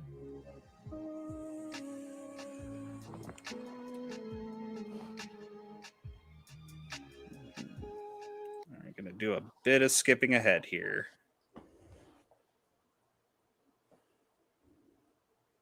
Oh, yes, because the princess tells them that the hordes of doom will be coming for them.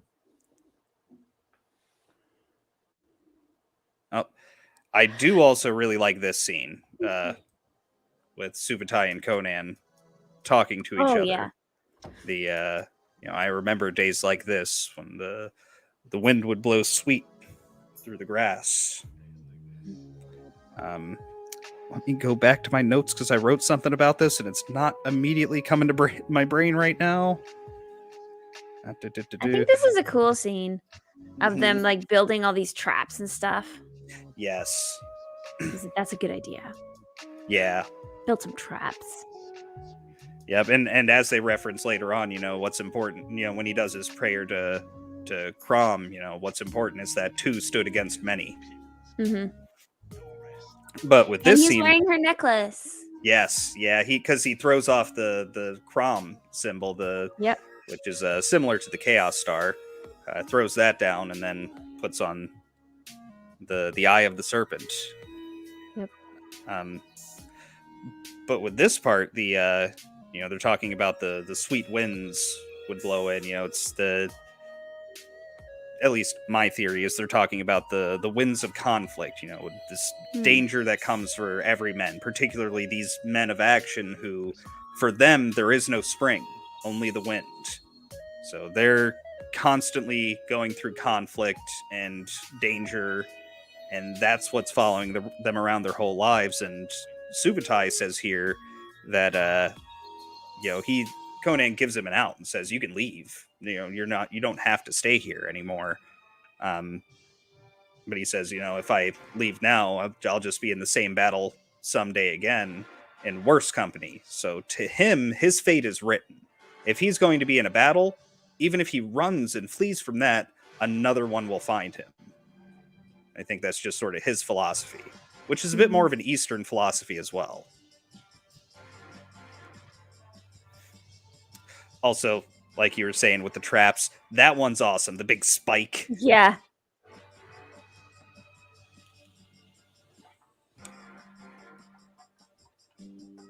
The wizard comes up. Yeah. He just embodies the crazy old man wizard so well. Or sorcerer, whatever he is. They call him a wizard? Yeah, they call him a wizard.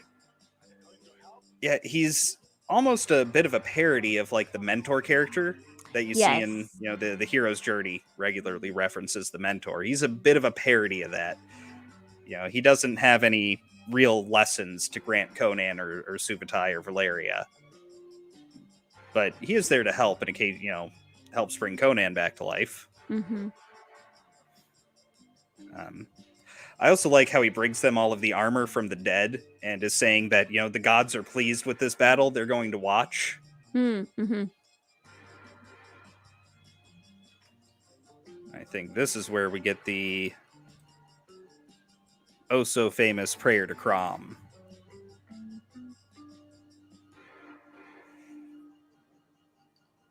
Excuse me. Oh, sorry. Tortellini was coming back on me. But yeah, the prayer to Crom also, we've gotten Thulsa Doom's philosophy before. Now we get Conan's, which, I'll say Milius's Conan, which is he doesn't normally pray to Crom because he seldom listens. And he's saying, I pray to you, I give fealty to you as a god. I ask that you, aid my arm and strength, and not saying he wants him to come down and change the tide of the battle, but if he doesn't, just stay out of the way. To hell with Mm-hmm. you and stay out of my way. He's kind of covering his bases. Mm-hmm. Because, like, his dad obviously really believed in that and really instilled that in him. And it's part of, some of his last memories of his father. So, Yeah. even if he doesn't think he fully believes in Crom, he's still going to have this sort of respect. And he's going to kind of cherish that memory. And, yeah.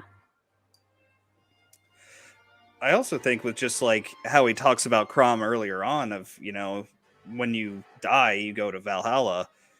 Crom's going to ask you to answer the riddle of steel, and if you can't answer, he casts you down. That's Crom strong, in his mountain. And I imagine that also that's just a great blood splattering there. But I imagine that that's something that Crom would actually respect. If you tell him like, I'm praying to you right now. I seldom do this, but I give you fealty anyway. This is the one time I'm asking for your help, and if not, just stay out of my way. To hell with you. Yeah. I feel like that a tough, strong god like that would respect that particular what's the word I'm looking for here? Sentiment.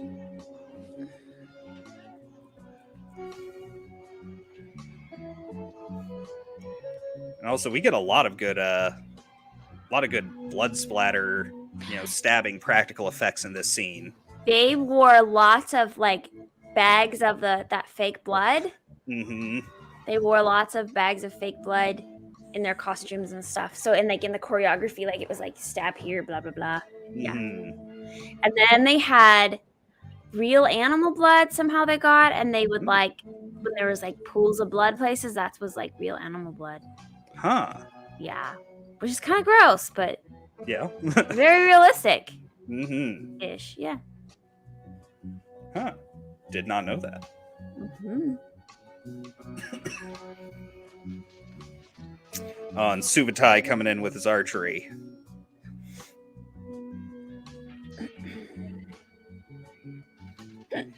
Yeah, because we really only see him use the bow like twice in the movie.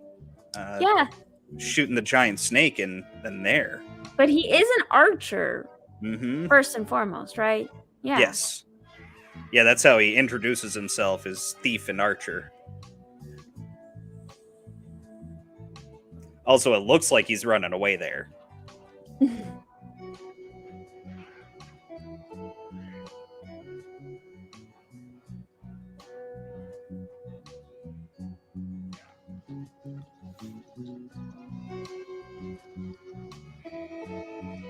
That's another often memed image, him charging up with the sword.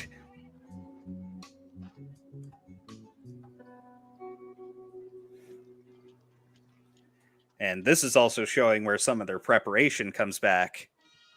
to aid them in the fight.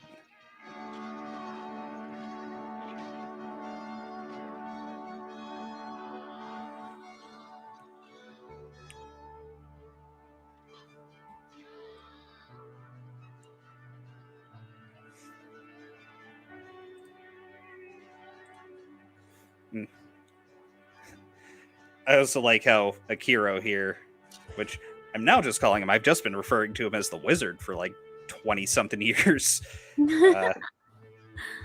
But I like how he's kind of freaked out here a little bit, like, I did it! Yeah. Oh, and here we go, bit of preparation. Going a long way.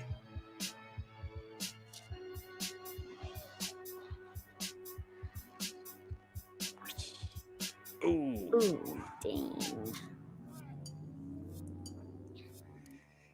See, if this were a little bit later in Arnold's career, that would have had a cheesy one-liner to go along with it, like in Predator, where he, stabs the guy against the pole and stick around. Yeah. But I think it's actually kind of nice that he just stares. I'll just watch you suffer and die. Mm-hmm. Slow, painful death.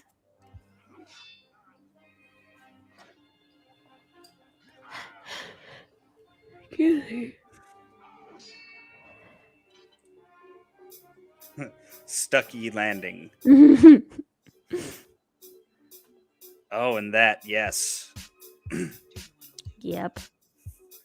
Viking Valeria, which is her keeping true to her promise that she would come up from the very depths of hell to fight by his side one last time. True. So a bit of planting and payoff here.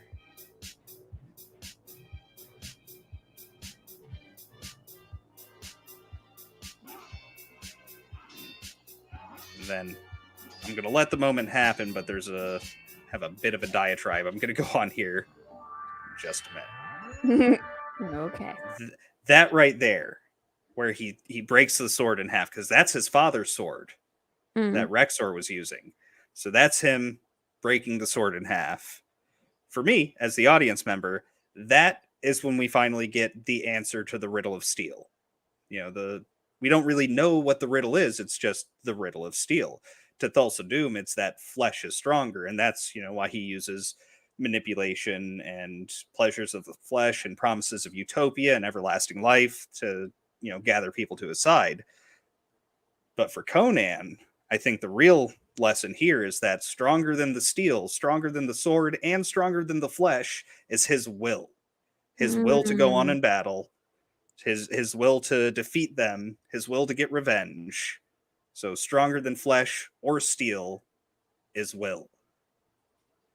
Which is why he can, he breaks his father's sword in half, the sword he could trust. Yep. And then also the inscription on the blade, suffer no guilt, ye who wield this in the name of Crom. These people have not been wielding it in the name of Crom. He is a follower of Crom. So they've been improperly using the sword. He's able to crack it right in half.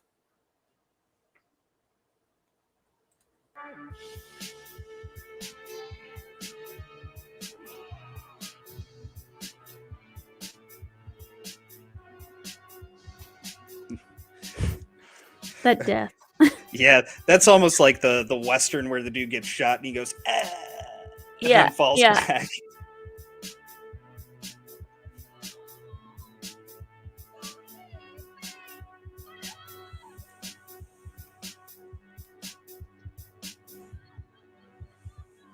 Oh, and the princess begging for him to come save her. Mm-hmm.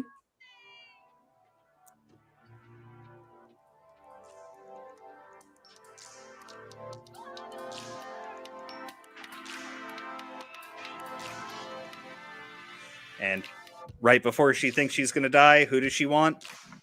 Dad. The guy who's protected her whole life. Even though she abandoned him, that's who she thinks is going to save him. Come and save her. Which, in a way, he did send them to go rescue her. They rescued her. I'm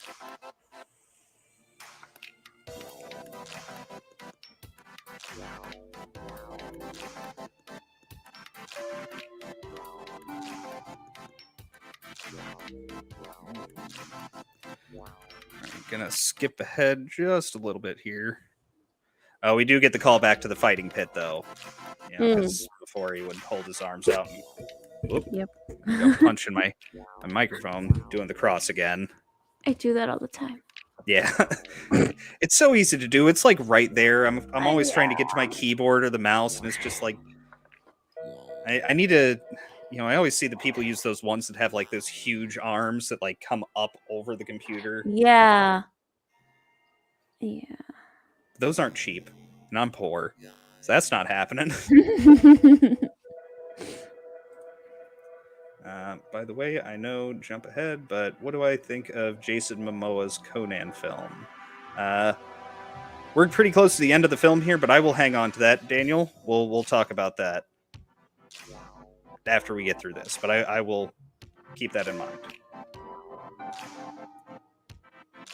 Also gonna skip ahead just a bit here because we're right by the end of the film, and this is just sort of him Destroying the sneaking temple. in.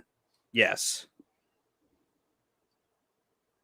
Sneaking in to get to Thulsa Doom, who has, I mean, this big, like, it's almost like Third Reich-esque, you know, Yeah. fire parade going on here, saying We're all spread. wearing white, so you get like clan meeting vibes a little Yeah. bit. But they have a black guy at the head of the clan, Yes. so, you know, there's that. It's almost like that Dave Chappelle skit with the black clan member. Yep. Yep. And I think this scene is what really solidifies at least my theory on the riddle of steel. You know, that will is stronger than flesh or steel. That Thulsa Doom tries to mesmerize Conan in the same way he mesmerized his mother at the beginning of the film. But does Basically that work? telling him like, I'm all you have left. Mm-hmm. I'm all there is. Not only that, but he made Conan, which he had said earlier in the film, you know, without all that he had put Conan through, he wouldn't be the man he is today. Yep. Which that's like something an abusive parent would do. Right? I made Like, you who you are. yes. Oh, I'm gonna admonish you a bit here, Paul. That is a misquote. It's not Luke, I am your father. It's no, I'm your father. Oh, but yes, there it is. The final stroke of his father's sword. So, but yes, it is still James Earl Jones.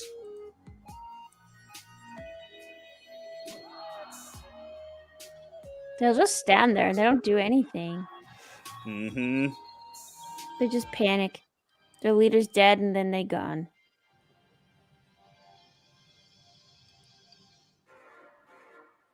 Which I want to say, him holding up the head like that, I want to say that there is a Frank Frazetta painting. I think there is, because there's a lot of inspiration by Frank Frazetta paintings and art for this film. Which, I mean, those paintings are awesome. I love the Frazettas.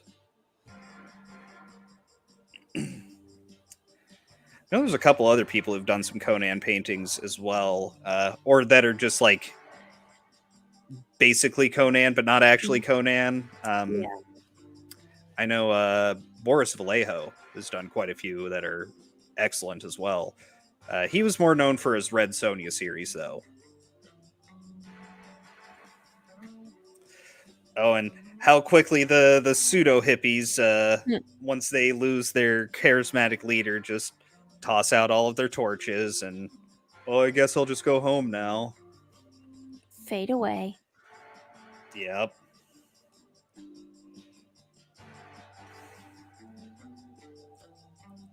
Yes, long live Frazetta.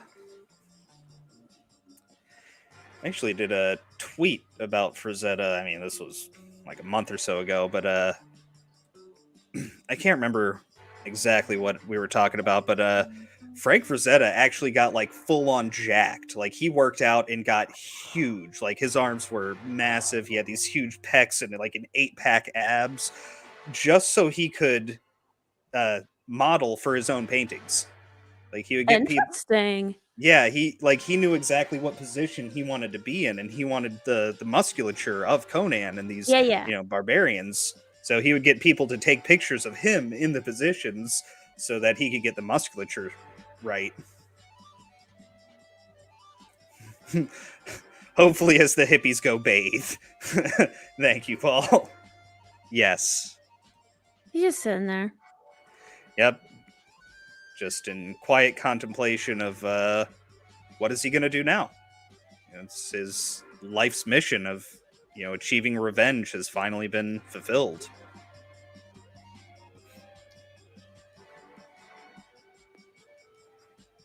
And it's almost like she's giving Thulsa Doom like a final rites there in a way, because she's still doing like the weird hand motions that they were doing before.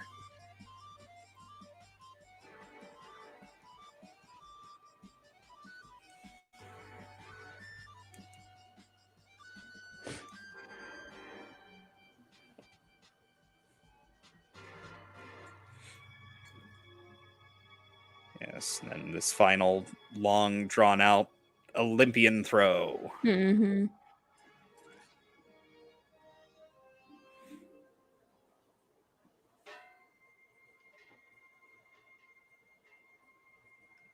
Which, like, I know there's cloth up there, but that building had to have been, this temple has to be made. It's either carved out of stone or it's like concrete or maybe even stucco. Yeah. It's not gonna burn like that very much. Yeah.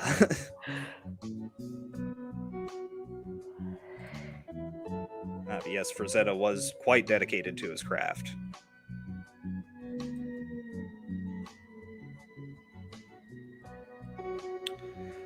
Well, we're basically at the end of the film here. I'd say before we go into our full closing commentary on it, I will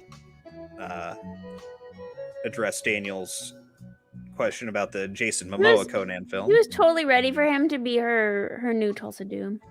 Oh yeah, she is. Totally. Yeah, like bows before him, and you're the new leader. Mm-hmm. Sorry, I interrupted your thought. No, you're good. You were actually talking about the movie. I was about to go off on something else. Yeah. Yeah, I hadn't thought about that before. Like, but no, he brings her home to daddy. It's like, no, you can have her. Give me the loot. I'm gonna go off adventuring. Paul is having to head off to bed. Well, thank you, Paul, for sticking with us this long. Good night, Paul. Good night. Have a good one. But yes, the Jason Momoa Conan film. Well, actually, there is. I'll leave it up on screen so I don't forget about it. Because this is almost a little bit misleading. Because, they talk here about how we're going to see the other adventures of Conan, and one day we'll see him as the king, which, that's the costume he's wearing here is King Conan. We never really get that. Like, there's Conan the Destroyer, the second film, which is, I don't know, and I haven't seen it in a long time, but it's much more of like a bit more cheesy, just action adventure, not quite as swords and sorcery as this one really does get well, despite the fact of missing the character of Conan. Pretty big swing and a miss on the actual character, Robert E. Howard's Conan, as we brought up many times. But yeah, we never get the King Conan. And nope. I remember them talking about it because a lot of my friends are also fans of this movie. They had talked about doing a King Conan film and bringing Arnold back about 10 years ago. And just never happened. I wonder if I I would have liked that one. I don't know. I don't know. This one, there was moments in here that I did like. I didn't like the film as a whole, but I did admire parts of it. Like the writing, the screenplay. Obviously, I don't really like Arnold Schwarzenegger. I don't like his acting. I don't think he's a great actor. I thought a lot of the acting was kind of stiff in this movie, but overall, like the themes throughout, I do like the themes throughout the movie, and I appreciate the special effects. There are some really good moments in the movie. Yeah. It certainly has a lot of warts, though. It's not like a Mhm. perfect film or anything like that.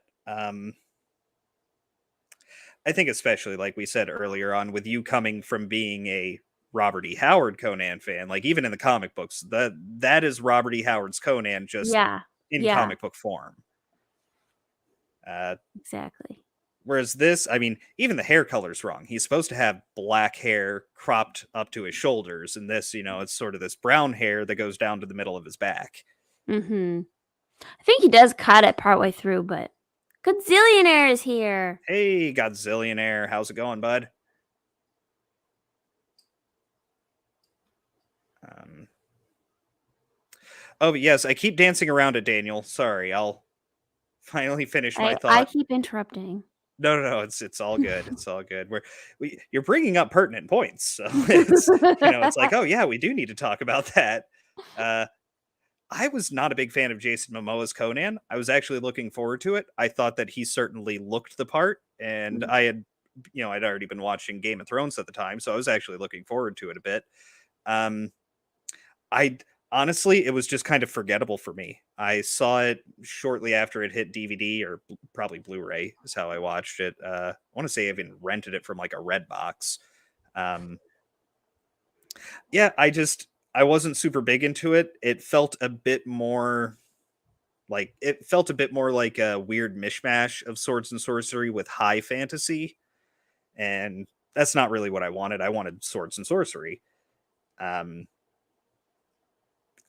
I found it easily forgettable. Unfortunately, I wasn't a big fan of it. I need to give it another watch. Not sure, but wasn't my thing. Um, but this movie, so yeah, you weren't a big fan of it. No, Uh, I I do just quite like wasn't. this movie. Like there's things in it that I can. There's things in here that I can admire for sure. But yeah, I came in with a specific idea of Conan and everything, and that just when it didn't live up to that, then I was disappointed. Hmm. Yeah, I had like kind of warned you about that a little bit, but not Mhm. like I didn't go into detail. I probably should have just said like you need to forget Robert Howard's Conan because that's not what you're gonna get here. I think I had just said something along the lines of like it's different and Yes, you did. But the thing yeah. with me is if I'm gonna get introduced to a character, usually the first introduction I have to that character, that's what I'm gonna get emotionally attached to. And so often anything else that comes afterwards, um yeah, I'm just gonna be Yeah. stuck on my first emotional connection. Hmm. Janet from another planet is here. Oh, hey Janet. Welcome. Janet's a good buddy of mine. See her every Tuesday. Stream with her just about every Tuesday. Oh, Also, I saw on your Twitter, Janet, I saw the unicorn uh bead art thing you did recently. She does these amazing bead art. Like ooh, cool. they're not paintings, but they look like paintings. Like if you zoomed out a little bit more on them, it's almost like making physical pixel art. They're really good. Oh, neat. Yeah. Um, what was I going to say? Oh, yeah, you were saying like, once you have the initial introduction to the character and then you see like a different version of them, you're gonna kind of push back on it. I Yeah. th- I think that's what a lot of people did with the Picard series. Mm. Because like I haven't even watched the Picard series because it just didn't look great. Like the reviews I saw of it, like I watched drinkers reviews on it, it just didn't look great. It seems like it's kind of similar to this, but a bit more egregious with Picard, that the characters don't match. What Picard would have done in Next Generation is not what the character in the show Picard is doing. Yeah. But Daniel said there, I don't know, I actually liked Ralph Miller's Conan better than Jason Momoa's. I have not watched we were talking about that before, that there was a TV series for Conan, um, that I think is just now called Conan, but was originally called Conan the Adventurer. That's the Ralph Miller's. So, and it's supposed to be very cheesy. So I haven't seen it. Let's see. I read Fire and Blood, and there are no characters I like from that era. They are all jerks. Mm-hmm. That's another one I have not seen, Daniel, is the 90s cartoon for Conan. That could be fun. Yeah. Oh, Godzillionaire, you're killing me here. Okay, I'll say this. Yes, Star Trek is space socialists. That's exactly what they are. Gene Roddenberry was a socialist. This and Star Trek is his version of the socialist utopia. But they're damn good stories, man.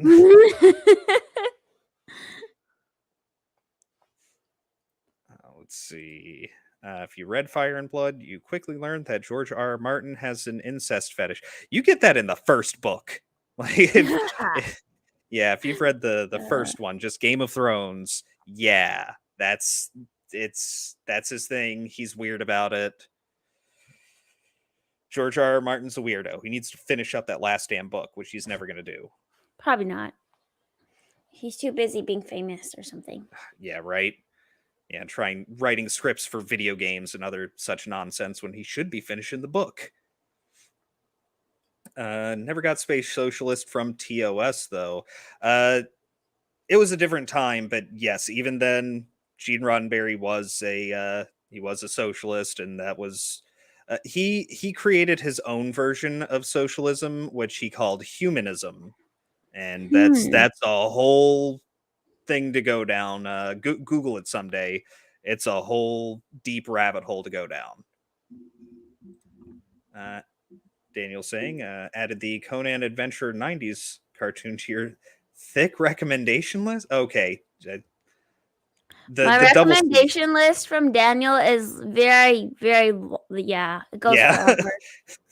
She's just like, hey, you should watch this too. I don't have enough time in my life. Quit my job so I can do all the fun things. Yes. Exactly, Janet. Gene could afford to be a socialist. Yes. But yeah, so did you have any other overall thoughts about the movie?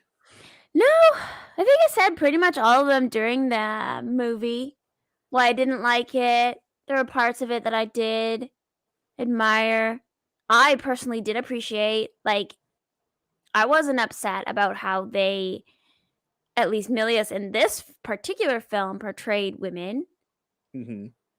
I think we all agreed there's not a lot of women in this film, but the main character, Valeria, she was feminine, yet she was very strong and capable and independent, and I don't know why the feminists would hate on this movie. Yeah. I think they just don't like Milius. I think that's what it comes down to.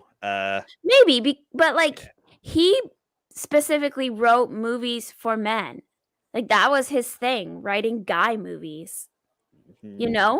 Some people write chick flicks. It's not a big deal. Mm-hmm. Yeah. Oops, there I went with my... Oh, now it's your turn to punch the microphone. My turn. Oh yes, and Daniel, we talked about it a little bit earlier. That might have been before you hopped in, but yes, Basil Pelodorus, epic soundtrack, excellent. Mm-hmm. Really, really helps make the movie what it is.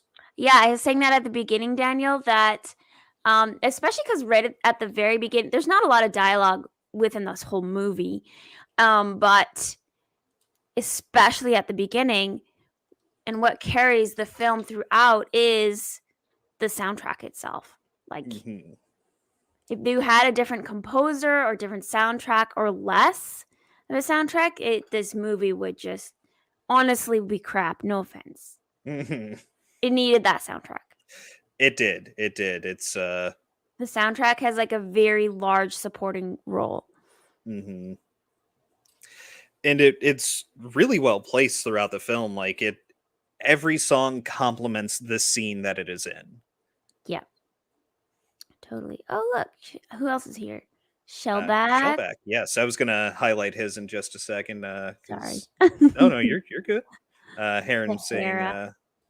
"Watch Sahara." I never saw that one. Is that the one with the about the plane they're trying to Yeah, rebuild? yeah. Okay, I caught like part of it on TV. Like I don't know, I It's was a a fun kid. one.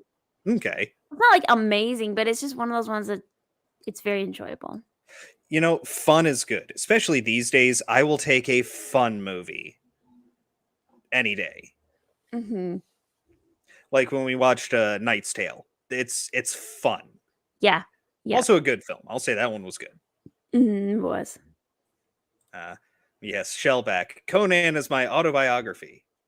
It's okay, Shellback. I'll take your word for it, bud. Uh, yes, because feminists hate everything, especially these days. They hate femininity. Who'da thunk? Yeah. Which I don't know if you're going to be doing that topic again with a troubled green, but I know who's you, troubled green, Tugs, and someone else Mm-hmm. did a whole stream about that. Yes, we did. I think about once a month. I think this Monday I'm Mm, on her show okay. again. Yeah, talking about femininity and feminism and stuff. So Hmm. yeah, she does those that topic about like once a month. Hmm. So, if you guys want to hear actual women talk about femininity in a way that isn't just, the third wave feminist lens of how they're going to talk about femininity, which these days mean men can be women No, too. no men bashing. Yep. Trouble Green's channel on Monday. Yes. Let's see. Sorry. Uh, Sister loved chick flicks. That's why he spent more time with your brother. He actually liked fun stuff. There's some movies that technically count as chick flicks, but still work for me. Like When Harry Met Sally. It's a romantic comedy. I love that movie. It's hilarious. I'm very picky about my chick flicks. There are good chick flicks out there, but not every chick flick is good. Mm-hmm. Mean Girls. That's another good one. That's definitely a Yeah. chick flick, but that's a good one. I also like Tina Fey. I've got a soft spot for anything that Tina Fey wrote. I'm gonna give it a try. I think she's hilarious. Let's see. Yes, thank you, Phil. Channel your inner Will Smith and slap the like and sub buttons, as well as sub to both Steven and Megan's channels. Thank you, Thank Phil. you, Phil. Yes, but then afterwards you have to give like a really sad and cringy apology, like Mm. months after the fact. I don't know why I did that. You did it because your wife gave you the look, man. We all know what happened there. She stared daggers into you like he's making fun of my bald head because I got the alopecia, which Mm. no, she didn't. She shaved it. Should have leaned into it. Oh man. Uh, no, the rebuild plane one is Flight of the Phoenix. Okay, I thought that was Oh, Sahara as well. Aaron says it's when they look for the. That's right, the Confederate ship in the Sahara Desert. Okay. It's the Confederate. Yeah, yeah, yeah. But they find a plane and they use a plane Hmm. to get out of the desert or something. Okay, that's what it is. I just remember like the poster is There's a them like plane on it. standing in Yeah, front of a plane. Yeah. yeah. Let's see. Actual women speaking honestly, that's scary. You should be scared, Godzillionaire.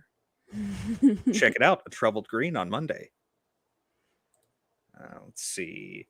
If you guys want a strong female lead, I don't mind bringing out my female side, Oh God, aka Phil. Phyllis. Let's see. Oh, Oh, Thelma and Louise. Thelma and Yeah. Louise. Yep. I did like some Thelma and Louise back when I was a kid, and it was playing on TV Land. Yes. Keep my wife's name out of your stream. Speaking of alopecia, I'd still be one of the it'd be one of the top baby names of 2022 or 2023. Yikes. Ooh, yeah. I've heard some weird ones. I have heard some weird names. I think the one that has to take the cake is a girl I went to high school with named Areola. Oh, Yeah. okay. Yeah. Or I bet she got bullied a lot. I mean, not that I didn't know her that well. I just went to school Right. with her.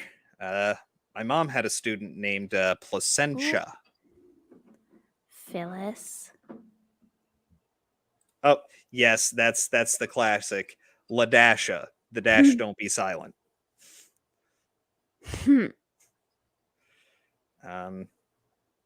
Oh, but yeah, talking about the movie. Sorry, I was just catching up with the chat there because I love having you guys here because you're awesome. No, a whole bunch of people just jumped on in. That was awesome. Right? Friday Night's Tights just ended, didn't it? They went, yeah, I think so. They went real long tonight. Yeah. Well, aren't they doing? I unfortunately didn't catch any of it because I was having to prep stuff for this because I was lazy yesterday when I should have been prepping all of this stuff. I just binge watched The Outsider on HBO. Yeah. So yeah. Oh, and the classic Dushan Mandik. Yes. Yes, the movie. So I mean, I don't have much of a diatribe to go on to with the human condition with this one because I think I covered most of like the theme of the film with my thoughts on the Riddle of Steel. But I'd say like the peek into the human condition with this would be, and this is particularly from Milius's philosophy on life, would be that an army of sycophants bought with pleasures of the flesh and promises of utopia cannot stand against the will of a strong individual. That's what I think this is. One man with conviction and strength, and a couple of kick-ass friends standing behind him. Even that's stronger than an army of people just ready to die for a single charismatic leader. Oh, Godzillionaire just got home. Well, you're hanging out here with us, so I appreciate that. But yeah, I think that's about all we got for the movie tonight. Yeah. Bit quicker getting through this one. It was. It's not as deep as like the past two movies we've done. Yeah, we did do some deeper movies past couple times. Yeah, this is I mean, it has parts to dig into. It has some stuff to, analyze and all of that. But what do we have? Slaanesh versus Conan. Isn't that something from Warhammer? I don't know. I'm the wrong type of nerd for that one. Oh, Godzillionaire. Thank you for the reminder. Yeah, I was supposed to I'm sitting here going, Steven's gonna ask me. It's my turn, and I had not even thought about what. Uh-oh. So, should we do Never Ending Story, or because that's like heavy, or should we do like Sahara, or did you get Be Kind Rewind in yet? I do have Be Kind Rewind. I did get that. Do that one? It's your choice. It's gonna be like I don't know. We just haven't really done a comedy since A Knight's Tale, right? Not really, yeah. Yeah, because we got kind of deep. And Conan wasn't deep, but it wasn't comedy either. Yeah. Let's do Be Kind Rewind then. Be Kind Rewind. We're going to totally go a way different direction. That's part of the fun of, I almost said fart of the pun. Part of the fun of doing this show you get to jump around a bit, mix it up. Part of the reason why I picked Conan, because it was like, all right, we did Iron Giant, which has some comedy, has some fun to it. It's animated. Hmm. Uh, but then we did Dead Poets Society, which, oof, Yeah, that's hits heavy. yeah, like you need a gallon of ice cream and a you know pack of smokes to get through that movie. Hmm. But yeah, so Be Kind Rewind next week. Yes, All right, awesome. With Jack Black and Mos Def. it's funny, and I don't know. I just love it. I haven't seen it before, so I'll be going into this fresh. Yeah, I found a movie Steven hadn't seen. Hey, there you go. So proud of myself. Hey, like I said, this part of one of the fringe benefits of doing this show is I get to expand my physical media collection again. So I'll now I have another DVD. There you go. Yep. Well, let's see. Daniel saying Be Kind Rewind. Good little comedy as far as I remember. Haven't seen it in ages. Oh, maybe a good little comedy will be nice. Mm-hmm. Had heavy hitters, had a fairly light adventure film, little bit of digging into capable there. Now we'll get a nice, just fun comedy. Yep. All right. Well, I think that's going to be it, everybody. I think so. Yeah, so glad to have all of you join us here in the chat. And just as I'm getting ready to wrap it up, you guys, I just keep seeing, like, I try to switch over to where I can play the outro, and I keep seeing numbers pop up. Yeah, so chatty. I love it. Yes. Yeah, it seems like well, hey, you guys will get to catch back up on a movie you don't remember too well. So There you go. hey, Hopefully bonus. not, because it was forgettable. Now I'm like afraid. I'm gonna watch it and go, this is such a shitty movie. How long's it been Why since is you've this seen not it? as good as I remember? How long's it been since you've seen it? Oh, it's been a while, like a few years. Okay. Couple years, yeah. Well, most people were saying it's like a nice light comedy. So yeah, hey. it is. That's what I remember.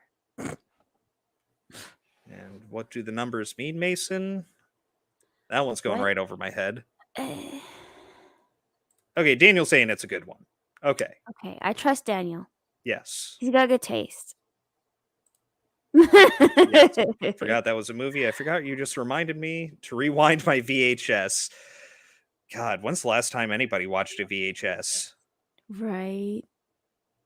Actually, I can remember, before we hop off, I can remember clearly the last time I watched a VHS.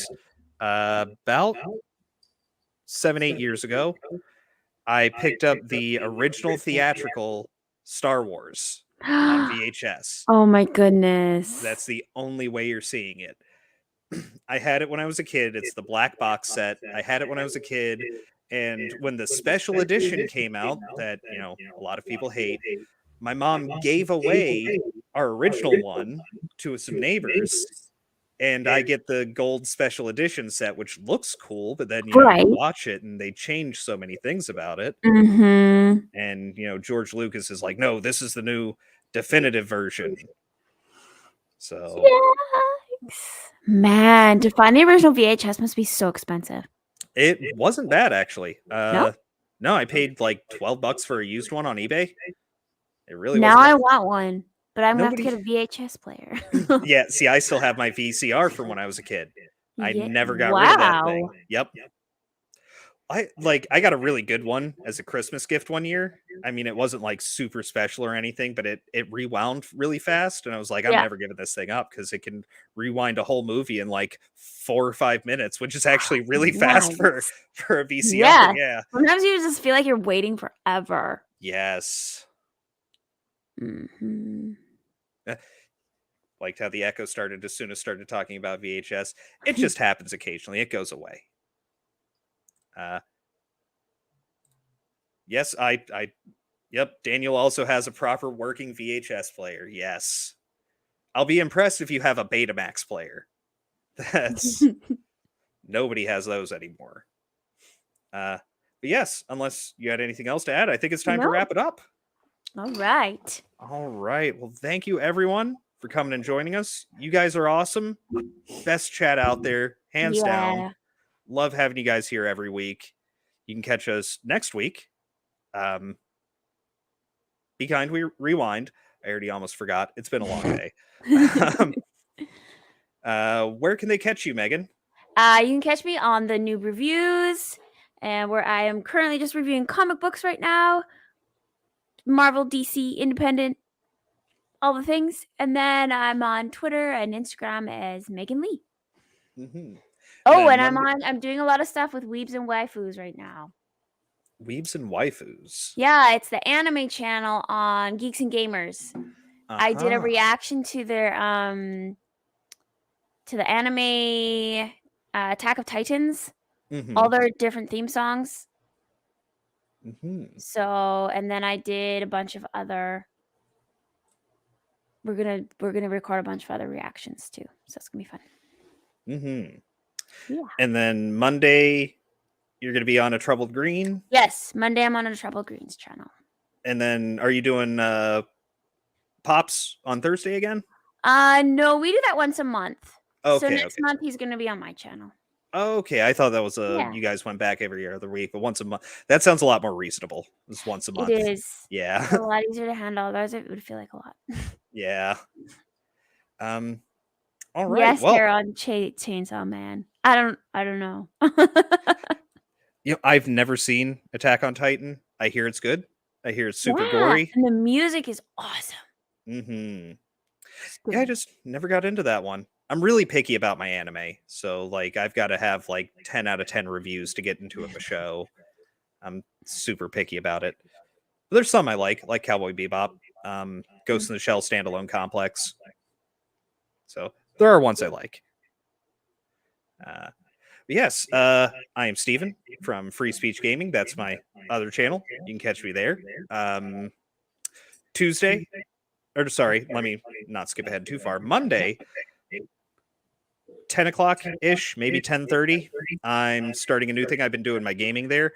Going to switch it up a little bit for this Monday. Going to be doing a horror game. Ooh. If you didn't know this about me, I don't do horror games very well. I don't like them. I get anxiety. I get freaked out. I don't do well with them. That'll be fun to watch then. That's the idea. Hopefully people will find it amusing. So yes, Free Speech Gaming, which is in the description. Megan's channel is also in the description below. Monday, 10:30, I'll be playing Dead Space. This will be my third attempt at playing Dead Space. The first two times I got too much anxiety while playing them, and it's like, why am I playing this when I feel awful afterwards? But if I can be entertaining, then it's worth it. Tuesday, I'm on Supreme Heretics channel. I think we have a guest this week, but I don't want to say anything too soon. But I think there's going to be a pretty good guest this week. If not, it's going to be the usual crowd of myself, Janet from Another Planet, ETEP, Will, Drew, just having a fun time talking about politics. And then next Friday, you'll find me here. Be Kind, Rewind. Cool. Yes. Have a great one, everybody. I think that's everything. All right. Bye. Yeah. No. He's looking at you, kid. Goodbye, Boo. Kitty. Kitty has to go.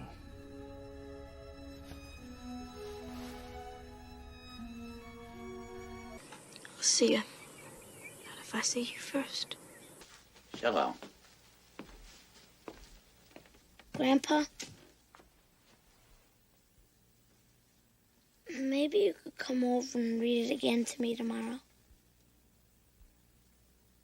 As you wish.